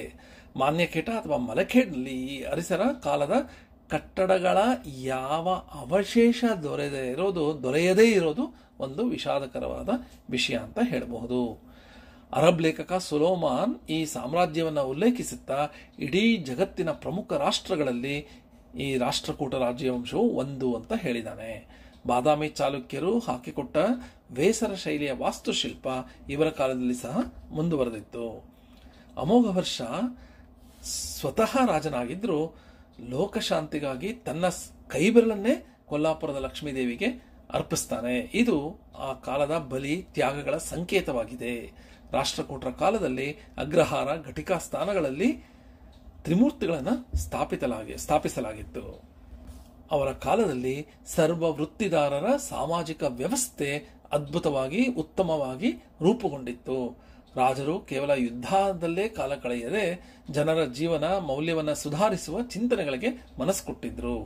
ಆದ್ರಿಂದ ಸಾಹಿತ್ಯ ಕೃಷಿ ಸಹ ಚೆನ್ನಾಗಾಯಿತು ಇವ್ರ ಕಾಲದಲ್ಲಿ ಅಂತ ಹೇಳಬಹುದು. ರಾಷ್ಟ್ರಕೂಟರ ಕಾಲದಲ್ಲಿ ಶಿಲಾಶಾಸನಗಳು ತಾಮ್ರಶಾಸನಗಳು ರಚನೆಗೊಂಡಿವೆ. ತಾಮ್ರಶಾಸನಗಳು ಬಹುಪಾಲು ಸಂಸ್ಕೃತದಲ್ಲಿದ್ದರೆ ಶಿಲಾಶಾಸನಗಳು ಕನ್ನಡದಲ್ಲಿವೆ. ಕ್ರಿಸ್ತಶಕ 915 ಮುಮ್ಮಡಿ ಇಂದ್ರನ ಬೇಗುಮ್ರಾ ಶಾಸನವನ್ನು ಬರೆದವನು ತ್ರಿವಿಕ್ರಮ ಎಂಬ ಕವಿ. ಈತನೇ ನಳಚಂಪು ಎಂಬ ಚಂಪು ಕಾವ್ಯವನ್ನು ಸಹ ರಚಿಸಿದ್ದಾನೆ ಅಂತ ಹೇಳಲಾಗಿದೆ. ಸಂಸ್ಕೃತದ ಮೊದಲ ಚಂಪು ಸಾಹಿತ್ಯ ಪರಂಪರೆ ಆರಂಭವಾಗಿದ್ದು ಸಹ ಇವರ ಕಾಲದಲ್ಲೇ, ರಾಷ್ಟ್ರಕೂಟರ ಕಾಲದಲ್ಲೇ ಅಂತ ಹೇಳಬಹುದು. ಅಮೋಘ ವರ್ಷ ಪ್ರಶ್ನೋತ್ತರ ರತ್ನಮಾಲಿಕಾ ಎಂಬ ಕೃತಿಯನ್ನು ರಚಿಸಿದ್ದ. ಮಹಾವೀರಾಚಾರ್ಯ ಗಣಿತಸಾರ ಸಂಗ್ರಹ ಎಂಬುದನ್ನು ರಚಿಸಿದ. ಹೀಗೆ ಹಲವಾರು ಕೃತಿಗಳು ಇವರ ಕಾಲದಲ್ಲಿ ರಚನೆಯಾಗಿತ್ತು.